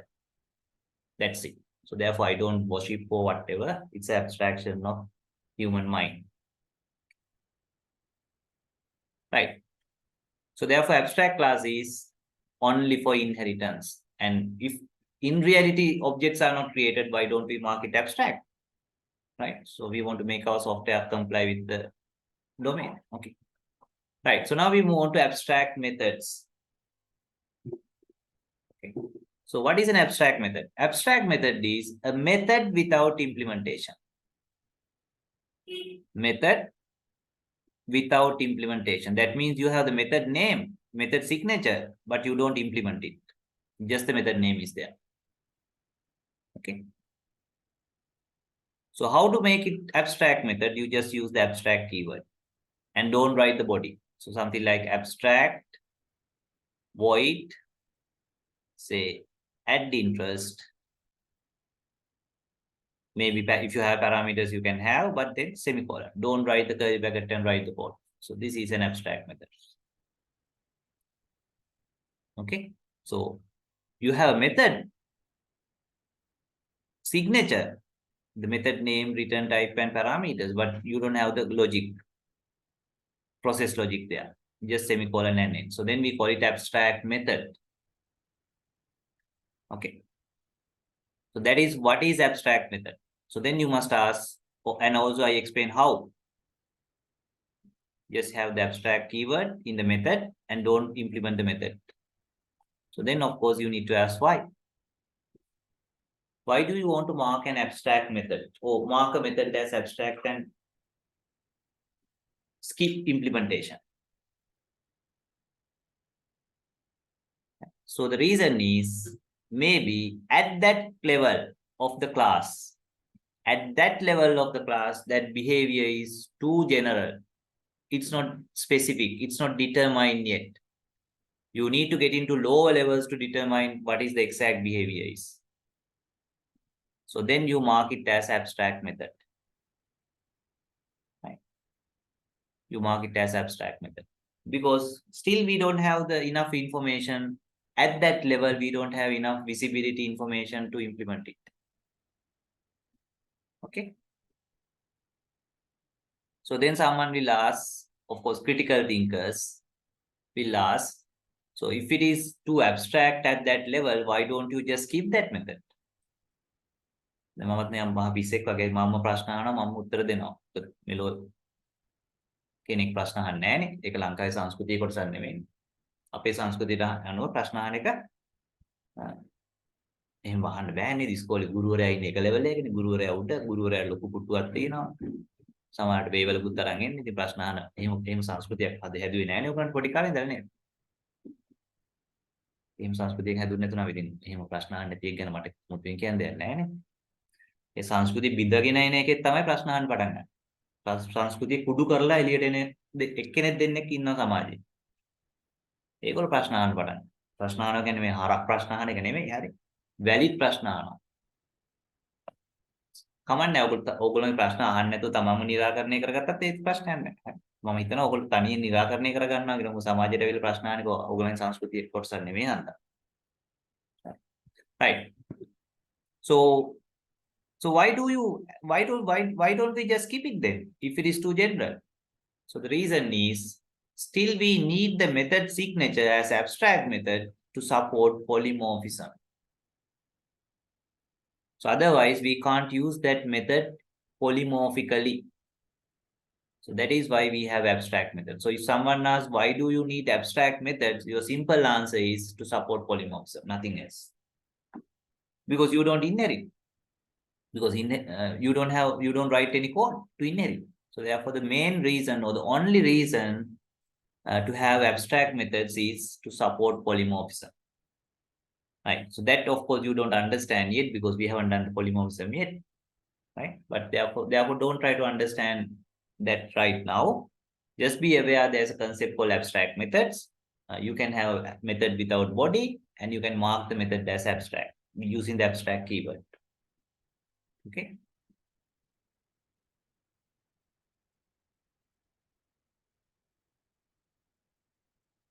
I explain these things. Okay.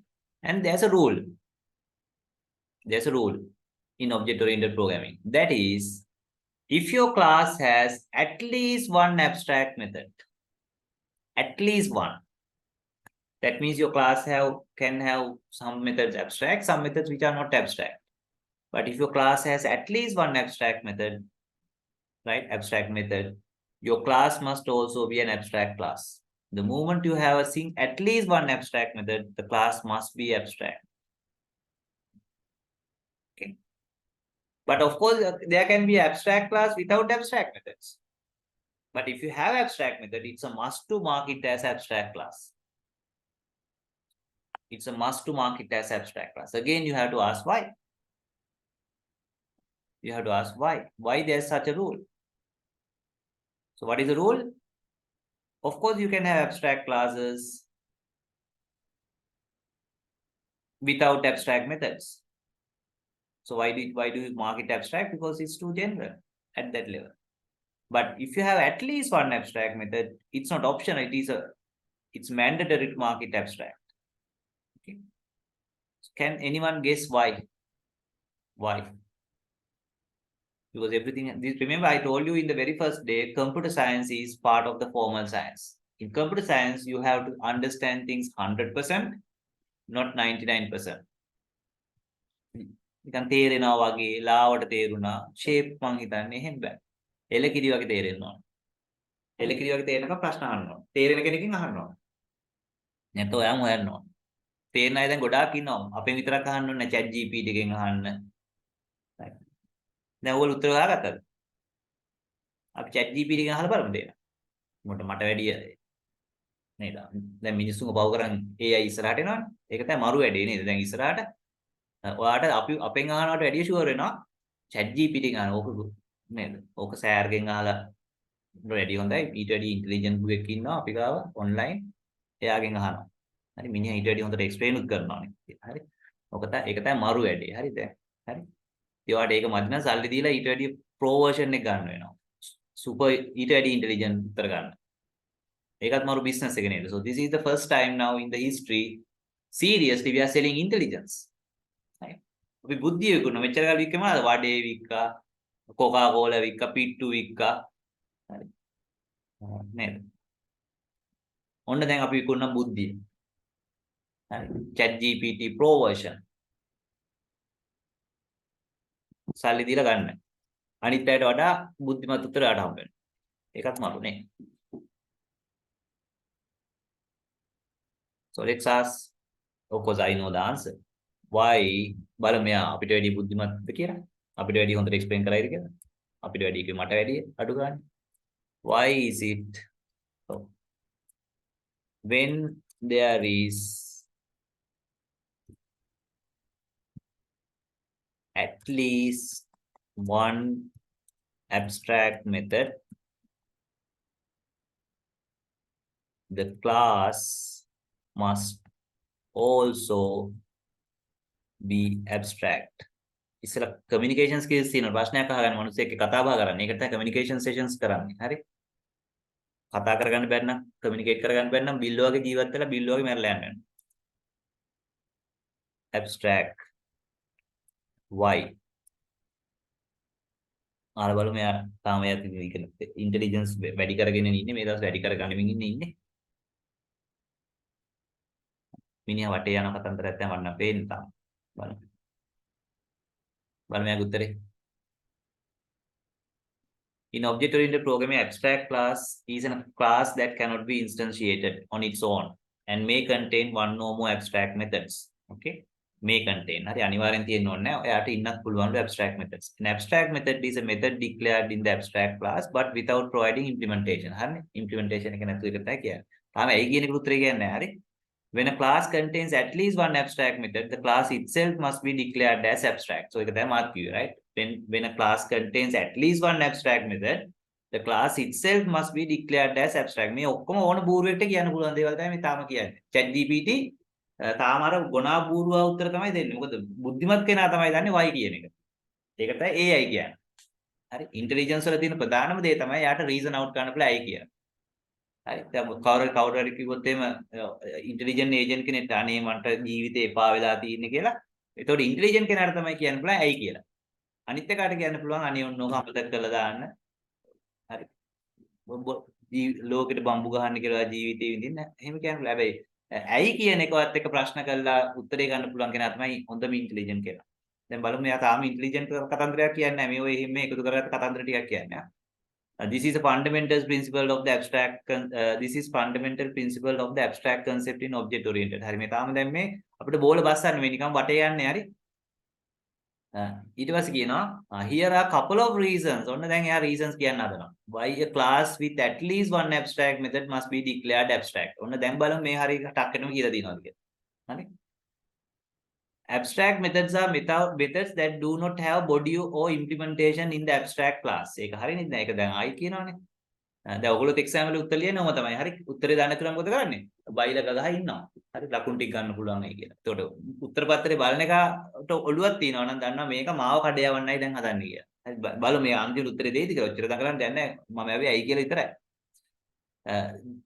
So they are mean to be implemented by concrete subclasses. The abstract method means concrete නැත්නම් abstract නොවන class වලදී implement කරන්න.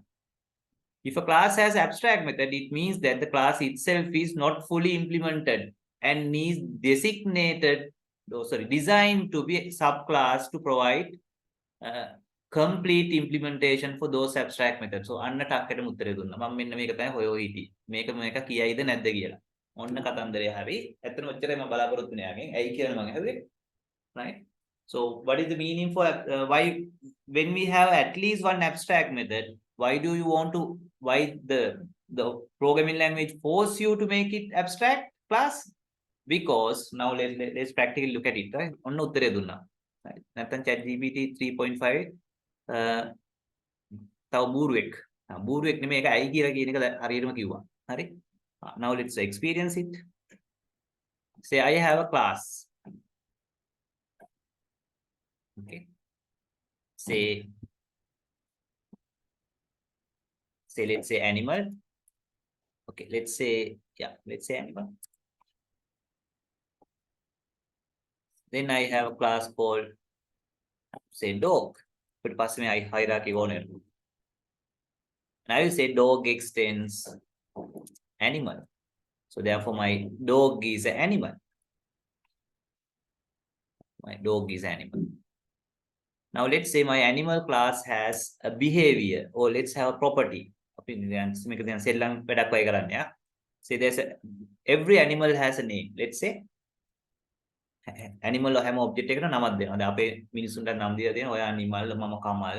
ගෙදර ඉන්න බල්ලා ඔයා නේද? lucky. ඔයා brownie. එහෙම විතර මේ ගෙවල් වල ඇති කරන බල් සත්තු කියන.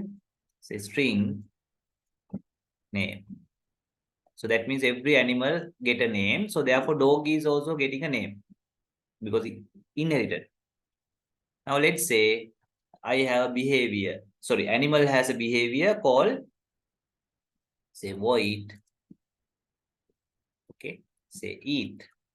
අපි තුමු සත්තු කොහමරි කනවනේ මොකක් හරි ගේමක් ගහලා නේද? නොකා ඉන්න බෑනේ. පැවැත්ම වෙන්නේ. Right. Void eat, but animal level. Okay, let's say speak. At animal level, I am not very sure about what should be this behavior. මොකද බල්ලෝ නම් බව් බව් ගන්නවා. පූසෝ නම් ඥාව් ඥාව් ගන්නවා. නේද? මිනිස්සු නම් කතා කරනවා වචනත් එක්ක. So therefore this concept is too abstract at animal behavior. Right? Animal behavior. Sorry, animal nature. So therefore rather than implementing, I will just mark it as abstract. So that means I have to use the keyword abstract. Right?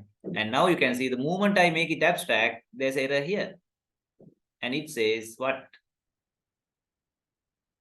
Make animal abstract. එයා කියනවා හරි. IntelliJ කියනවා එහෙම නම් ඉතින් බෑ. ඔයා මෙයාව abstract කරා නම් දැන් මෙයාවත් abstract කරනවා. So that is the rule. So when you have at least one abstract method, your class must be abstract. අපි යාට මේක abstract කරනවා. Right. So now it's fine. So that is the rule. If you have at least one abstract method, you have no other option but to mark your class as abstract. Okay. And there's another rule now. If you subclass an abstract class having abstract methods, that subclass must implement the abstract methods. Each and every abstract method, you have to mark that class also as abstract class. So therefore now you will have an error in the dog class. You can see. So what is the reason? Earlier there was no error. Now my dog class has extends animal class, and animal class has abstract method called speak. Okay. So therefore either I have to mark my dog class also abstract, or else you have to, if you want to make dog objects, you have to implement the abstract methods. What is the abstract method available here? This one. We make it one ලියන්න ඕන. මුකුත් නැතත් method body එකක් ලියන්න ඕන. So let's say s out. Say dog speaks. Let's say bow. So now that is fine. So I mark it abstract because it's too abstract at animal level. So the moment I make abstract method, I had no option but to make the class also abstract. And also when I subclass abstract class, either I have to make that class also abstract, or I must override the abstract methods. So මම ඇහුවේ ඇයි කියලා දැන්. දැන් මෙයාගේ ඇහුවේ මොකද්ද මම? ඇයි එහෙම කරන්න වෙන්නේ? So the reason is when you have at least one abstract method, right? If someone create, now let's assume if someone create animal object. If someone create animal object, then animal class has a behavior called speak. So then that object will try to call speak behavior. But the speak behavior is not implemented. Right? So that is why we must not let a class to be concrete if it has at least one abstract method. Until you implement each and every behavior, we must not let objects to be created, because otherwise it violates object-oriented basics. Because your class says there's a method, but when someone call it, there's no implementation. There's no implementation. ඔන්න ඕක තමයි මේ කියන්නේ. මොන ආයෙ දැන් කීවල බලන්න තේරෙනවද කියලා? If a class has abstract method, it means that the class itself is not fully implemented. It's not fully functional. Because සමහර ඒවා කැඩිලා. ඒ කියන්නේ දැන් engine එක කියලා දුන්නට engine වැඩ කරන්නේ නැහැ. එන්ජින් වැඩ කරන්න බැරි තාක්කල් අපිට ඒ જાති කාර් ඔබ්ජෙක්ට් හදන්න දෙන එක වැරදි. මොකද මේක තාම එන්ජින් වැඩ කරන්නේ නැහැ. මේක තාම බ්‍රේක් වැඩ කරන්නේ නැහැ. සමහර ඒවා වැඩ. සමහරට මේක බ්‍රේක් වැඩ කරන්නේ නැහැ. එන්ජින් වැඩ හරි ස්ටියරින් වීල් වැඩ හැබැයි බ්‍රේක් එක වැඩ කරන්නේ නැහැ. ඉතින් බ්‍රේක් එක වැඩ නොකරන තාක්කල් අපිට මේකෙන් ඔබ්ජෙක්ට් හදන්න දෙන්න නරකයි. මොකද වැඩ කරන්නේ නැති නම් තමයි අපි මේක ඇබ්ස්ට්‍රැක්ට් කියලා දාන්නේ. ඒකේ සබ් ක්ලාස් වලට කියනවා ඔයා මේක ඉම්ප්ලිමන්ට් කරලා ඒවයි ඔබ්ජෙක්ට් හදාගන්න. මේකේ ඔබ්ජෙක්ට් හදන්න දෙන්න බෑ. මොකද බ්‍රේක් ඒ පාර කොහොමද බ්‍රේක් ගන්න. So it means that the class itself is not fully implemented and is designed to be subclass. ඒක හදලා තියෙන්නේ subclass කරන්න විතරක් එනම ඔබ්ජෙක්ට් හදන්න නෙමෙයි. To provide complete implementation for those abstract methods. Okay, that is the reason. Okay, that is the reason. හරි ඊට පස්සේ මේ කතන්දරේ අපිට එච්චර වැදගත් දෙයක් නෙමෙයි කියන්නේ. හරි මෙන්න මේක වාක්‍ය තමයි වැදගත්. Okay. ඒක ඕනනම් අපි අහලා බලමු බාට් ගෙන්. ඊට පස්සේ ඔයාලට කම්පෙයාර් කරන්න පුළුවන් මම දැන් ඔයගොල්ලෝ බලනවානේ ඔයා කැමති x එක කතා කර කර ඉන්නද y එක කතා කර කර ඉන්නද? x කියන්නේ ගොන් කතා y හරි ඉන්ටෙලිජන්ට්. එතකොට ඔයා කැමති ඉන්ටෙලිජන්ට් මම දන්නේ ඒක ඩිපෙන්ඩ්ස් වෙනවා. හරි ගොන්නු දෙන්නෙක් එකතු නම් ගොනෙක්ට සෙට් වෙන්නේ ගොනෙක්ම තමයි. අපි කැමති ඉන්ටෙලිජන්ට් එකත් එක්ක කතා බහ කරන්න විතරයි. So අපි බලමු බාට් මීටර් ඉන්ටෙලිජන්ට් කියලා. අපි we are going to ask the same question. Same wording also. Okay. දැනට සාමාන්‍ය පිළිගැනීම තියෙන chat GPT හොඳයි බාට්ට වඩා. හරි? ඒකෙන් කියන්නේ හැමතිස්සෙම කියලා. Statistically, most of the time, ChatGPT gives you better intelligent answers than ChatGPT. But there can be some situations where ChatGPT gives you better. But statistically, still, maybe 70%, 80%, ChatGPT is better. Okay? Bargain ka har bar mein nikamata hari.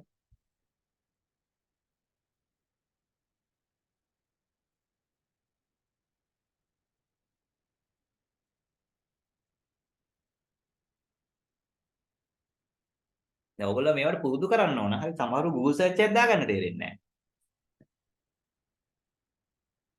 Right. When a class has at least one abstract method, it must also be declared as abstract for several important reasons. ඔන්න එයා හැබැයි ටක්කටම උත්තරේ දෙනවා එකපාර. වටේ කරකෙන්නේ නැහැ. හරි. බයිලා ගගහ ඉන්නේ නැහැ. හරි කෙලින්ම කියනවා මෙන්න මේවයි reasons කියලා කියන එක ඒකට මම හරි කැමතියි. Right? Incomplete functionality. An abstract method is missing its implementation details and cannot be directly executed. Therefore, the class containing it is incomplete and cannot be fully functional on its own. Declaring it as abstract prevents directly instantiation and ensure it serves as a blueprint for concrete subclasses to implement the missing functionality. මෙන්න මේ කතන්දරේ නම් ආයේ අර උත්තරයට වඩා හරි. මොකද intelligent මිනිස්සු වටේ යන්නේ නැහැ. ඉන්ටෙලිජන්ට් මිනිස්සු කෙලින්ම ටක්කෙට උත්තරේ දෙනවා. දැක්ක chat GPT වටේ ගිහිල්ලා යන්තම් උත්තරයක් ඇටෙව්වා. හැබැයි මෙයා කෙලින්ම උත්තරේ දුන්නා. මෙන්න බලන්න. So this is much better answer. මොකද වටේ ගියේ නෑ අරවා මේව ගගා හිටියේ නෑ. ආපු ප්‍රශ්නෙට කෙලින්ම උත්තරේ දුන්නා. ඔය තියෙන්නේ. An abstract method is missing its implementation details and cannot be directly executed. තාම මේව execute කරන්න බෑ. අර break functionality එක නෑව. Therefore, a class containing its incomplete when the class containing its incomplete and cannot be fully functional on its own, declaring it as abstract prevents. මේක abstract කියලා මේ class එකේ මේව කරාම ඕකෙන් object හදලා ඉවරලා මිනිස්සු අන්තිමට නැත්තම් break නැතුව වාහනේ පැදගෙන යන අනිත්‍යවත් වැඩ කරා. ඒක අන්තිමට break ගන්නකොට break වැඩ කරන්නේ නැහැ. මේක අන්තිමට පල්ලමකට ගිහිල්ලා දැන්. ඇයි ඉතින් break වැඩ කරන්නේ නැති class එකක් abstract කියලා තිබ්බනම් එහෙම කවුරුත් ඔක start කරා යන්නේ නැහැ.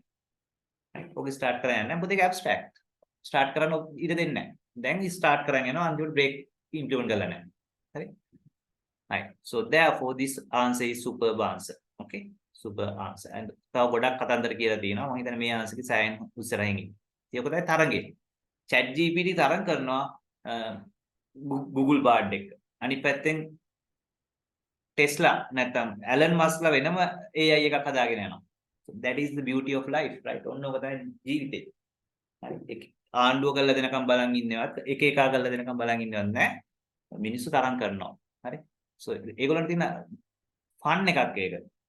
හැමෝම බලන අපි තමයි නේද? හොඳටම කරේ කියලා කියන්නේ. කරේ කියලා කයිය ගහලා පැනලා යන එක නෙමෙයි කරලා පෙන්නන්න ඕන. කරලා පෙන්නන්න ඕන. හරි. Right. So this answer is much better. Okay. So ඒකාන්ත දැන් මේ පෙන්නන්න හදන්නේ ඔයගොල්ලොන්ට මේ ඉගෙන ගන්න බෑ අරව නෑ සම්පත් නෑ ඔබනේ අපේ කාලකන්ණි හැත්ත කියන්නේ නේද සම්පත් නෑ සල්ලි නෑ කියලා මොන හරි ඊට පස්සේ ගොනා බූරු වාසේ ජීවත් වෙන ඊටු කාලේ. ඇයි ගොනා බූරු වාසේ ජීවත් වෙන්නේ?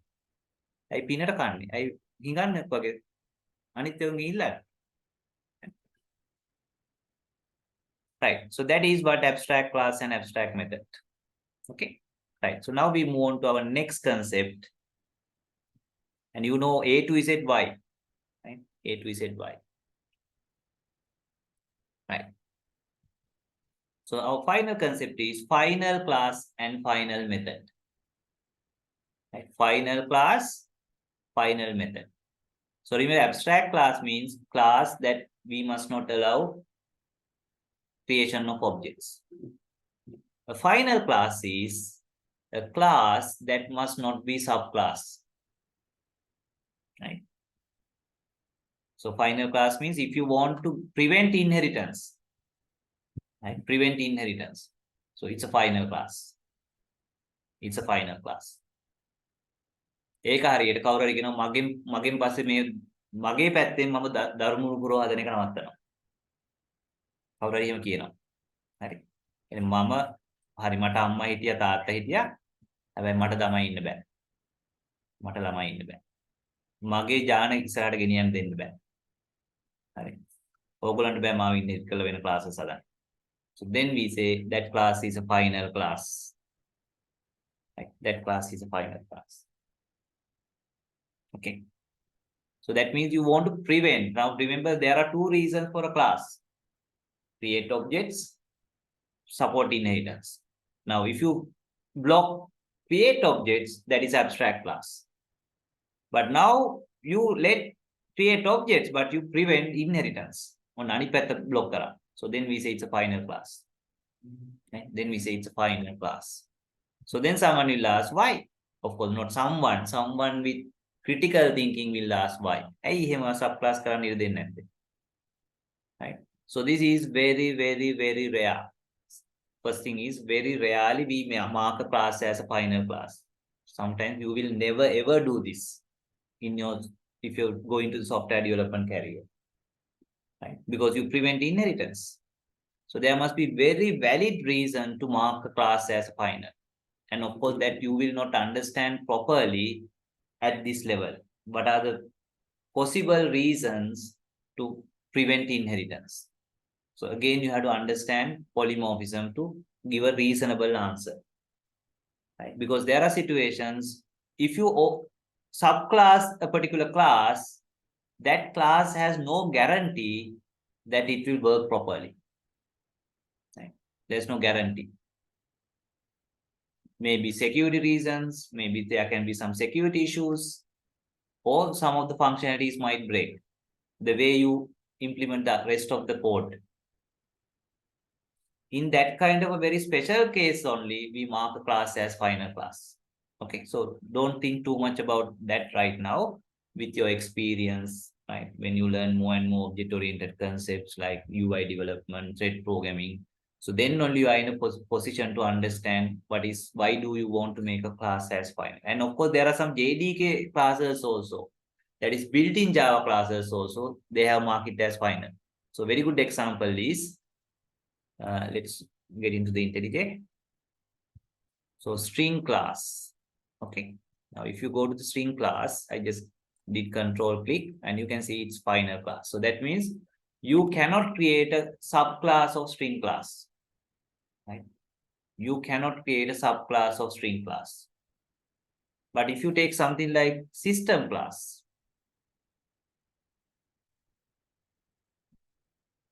system class, let's say whether it's a final class, that is also final class. So but when there ඒවා subclass කරොත් ඒගොල්ලෝ හිතනවා නෙමෙයි එහෙම ඇතුලේ තියෙන functionality JDK එකේ ඇතුලේ functionality එක conflict වෙනවා. So that is why they have make it that is also final. Okay. අපි බලමු තවත් class එකක් final නොකරපුවා ගොඩක් අය JDK එකේ තමයි final classes තියෙන්නේ. හරි. For example, there's a class called say list. බලමු එහෙම list class එක extend කරන්න දෙයිද නැද්ද කියලා. So let's create another class, new Java class. So I am not getting new. Okay, just let me close everything.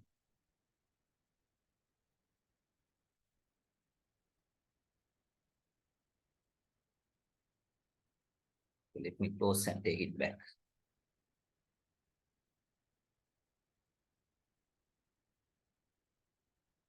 There's too many running. Let me take IntelliJ. So remember, this is the most important subject in semester 1.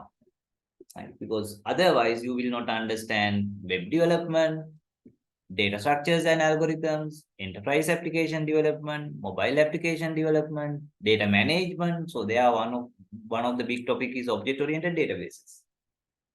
Okay. ඊට පස්සේ object oriented තේරුම් නැතුනට පස්සේ මුළු පදාසෙම තේරෙන්නේ නැති වෙලා යනවා. තේරෙනවා කියලා නිකන් ඔහේ අඳුරට පත ගන්නවා. Right. So let's say we have a class called say foo.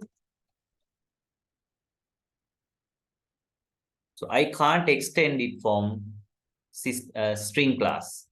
Extends string. Why? Because string is cannot inherit from a final string class. But I can extend it from maybe list class. Sorry, list is interface. Say array list. There's a class called array list in Java. I hope that is not a final class. You can see there's no red code because if I go to the array list class, you will see that it is not a final class. It is not a final class. So if it is not a final class, we can extend. That means we can create our own array list class. Okay. Now, so that of course we also can do, right? Say this is my foo class. Now I have another class called bar. Bar. So I can extend foo because foo is a normal class. But if I mark foo as final class, final, now this is wrong because you try to extend a final class that is not valid. So that is what is meant by final class. So you must have a valid reason for that. Okay, so that reason don't think right now, right? Because it might break some functionalities somewhere else, maybe polymorphic functionalities and so on. Okay, right? So that is the idea. Okay, right? So therefore, let's not make it final. Okay, right? So then the final concept is final method. Right? Final method. So what is mean by a final method? So final method is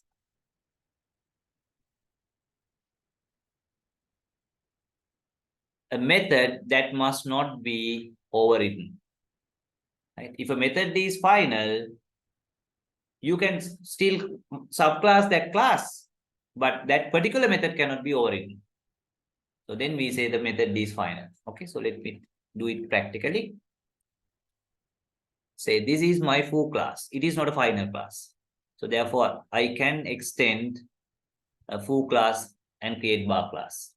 Now let's say I have a method. Say void, say method X. And let's say I have implementation. So just say south method X. And I have another method, let's call method Y, foo class, super type, okay? Method Y. Now, of course, if my bar class want to override it, it can override and give its own implementation. Remember, that is one of the feature. So that is fine. So method, let's call it method XX or method YY. That is our inversion. So now when bar object is created, this method is called. When foo object is created, this method X is called. That we explained. But if I mark a method as final, not the class, that means you are not supposed to override it. So this method you can override, right? But this method you can't override because it's a final method. So final method means if you mark a method as final, that you restrict subclasses to override it. මේ විදියම තියෙන්න ඕනේ මේක override කරන්න තහනම් subclass වල. subclass වලට අනිත් ඒවා inherit වුණාට කමක් නැහැ. අනිත් ඒවා override කරගත්තට කමක් නැහැ. මේක රට තියන්න බෑ. So that is what final method is. And again, marking a method final is very, very rare. But there are some that kind of situations. Even in JDK, there are final methods in some of the JDK built-in classes. Okay. Again, due to security reasons and some other structural reasons. Okay, structural reasons. I will give you a very good example. And also this is very bad habit. Unless that this is absolutely necessary, you never ever make method final.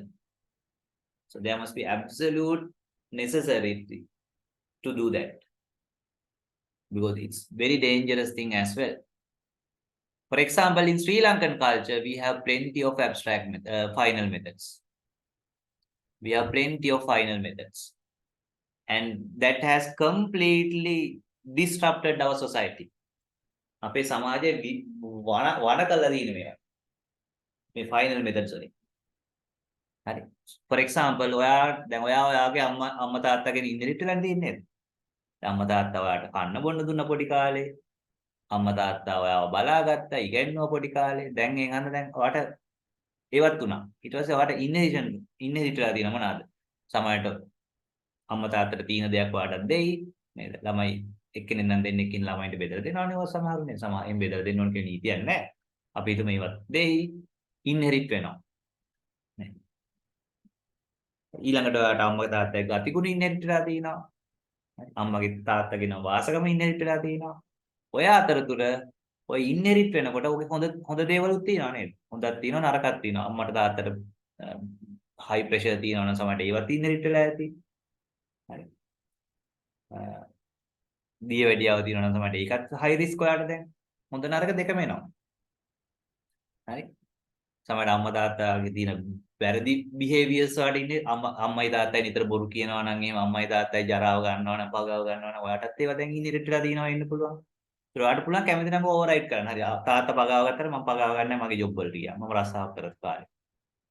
ඒක නෑ ඕවර්රයිඩ් කරනවා කියන්නේ. හැබැයි තාත්තා කිව්වොත් එහෙම උඹට මේ බිහේවියර් එක උඹට ඕවර්රයිඩ් කරන්න තහනම්. මම ඔක්කොම ජරාව කාලා තමයි හම්බ කරේ. උඹත් ඒ විදිහටම හම්බ කරන්න ඕනේ. කියලා කිව්වොත් මොකද වෙන්නේ? It's a final method. Therefore, you can't override. You can't override. So that is why it's bad. That is why it's bad. රාමහරි තාත්තට කිව්වොත් මෙතනට හැමදාම ඔබ අඳින්න ඕන. අපි මැරිච්ච දවසකත් උඹ මෙතනට වැඳ ඉන්න ඕන. ඔයාලට දැන් මේක වෙනස් කරන්න දෙයක් නැහැ. මේක ෆයිනල් මෙතඩ් එකක්. හරි ෆයිනල් මෙතඩ් එක. ඔයා ඉතින් හැමදාම ගිහලා ගහට වඳිනවා නේද? කොටේට වඳිනවා. ඇයි? අම්මා තාත්තා කියලා තියෙනවනේ මේවා පරම්පරාවෙන් දිගට යන්න ඕන, පවතින්න ඕන දේවල් කියලා. වෙනස් කරන්න තානම්. So that is why final methods are bad. Unless it is absolutely necessary. හදිසියවත් නේද? එහෙම නොකරොත් එහෙම මානව සංහතිය විනාශ වෙලා යනවා නම් එහෙම කරමු. හරි. එහෙම නැත්නම් වල මේක ෆයිනල් කරන එක ඉතාම භයානක දෙයක්. So that is why final methods are very rare in object-oriented programming also, but there are some situations where the overall structure might collapse or there can be some security issues and so on.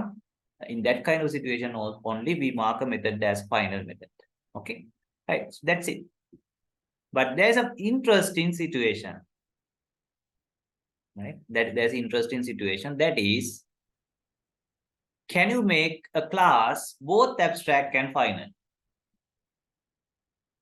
Right? So remember, if you mark a class as abstract, you can't create objects. You can't create objects. So this is not allowed because abstract. And if you make a class final, you can't inherit from that class. Right? So because it's final, you can't create subclasses. Because it's abstract, you can't create objects. So what are the two reasons for class? Create objects, support inheritance. Now this class cannot create object. This class cannot be inherited. So then it is a useless class. ඇයි මේකට මේ object හදාගන්නත් බෑ මේක ඉන්හෙරිට් කරගන්නත් බෑ. ඉතින් මේ class එක ඇති වැඩක් නැහැ. ඒ ක්ලාස් එකෙන් මෙලෝ යකෙට්ට වැඩක් නැහැ. හරි. ඒ ක්ලාස් එක අපතේක්. හරි. කාලකන්ණියෙක්. හරි. ඒක අන්න මොකද කරන්නේ? Languages ඔය combination එක support කරන්නේ නැහැ. For example, say I have a class, say class called X. So if you want, you can make it as abstract. That is fine, right? If you want, you can make it as final. That is also fine. But you can't make both abstract and final.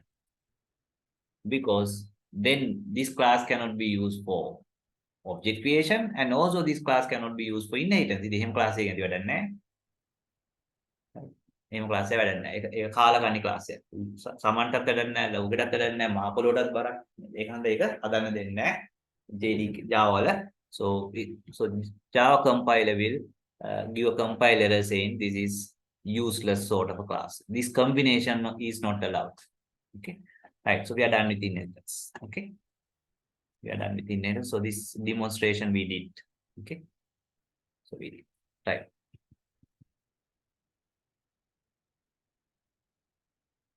Right. So after the break, we'll move on to mathematics. Okay.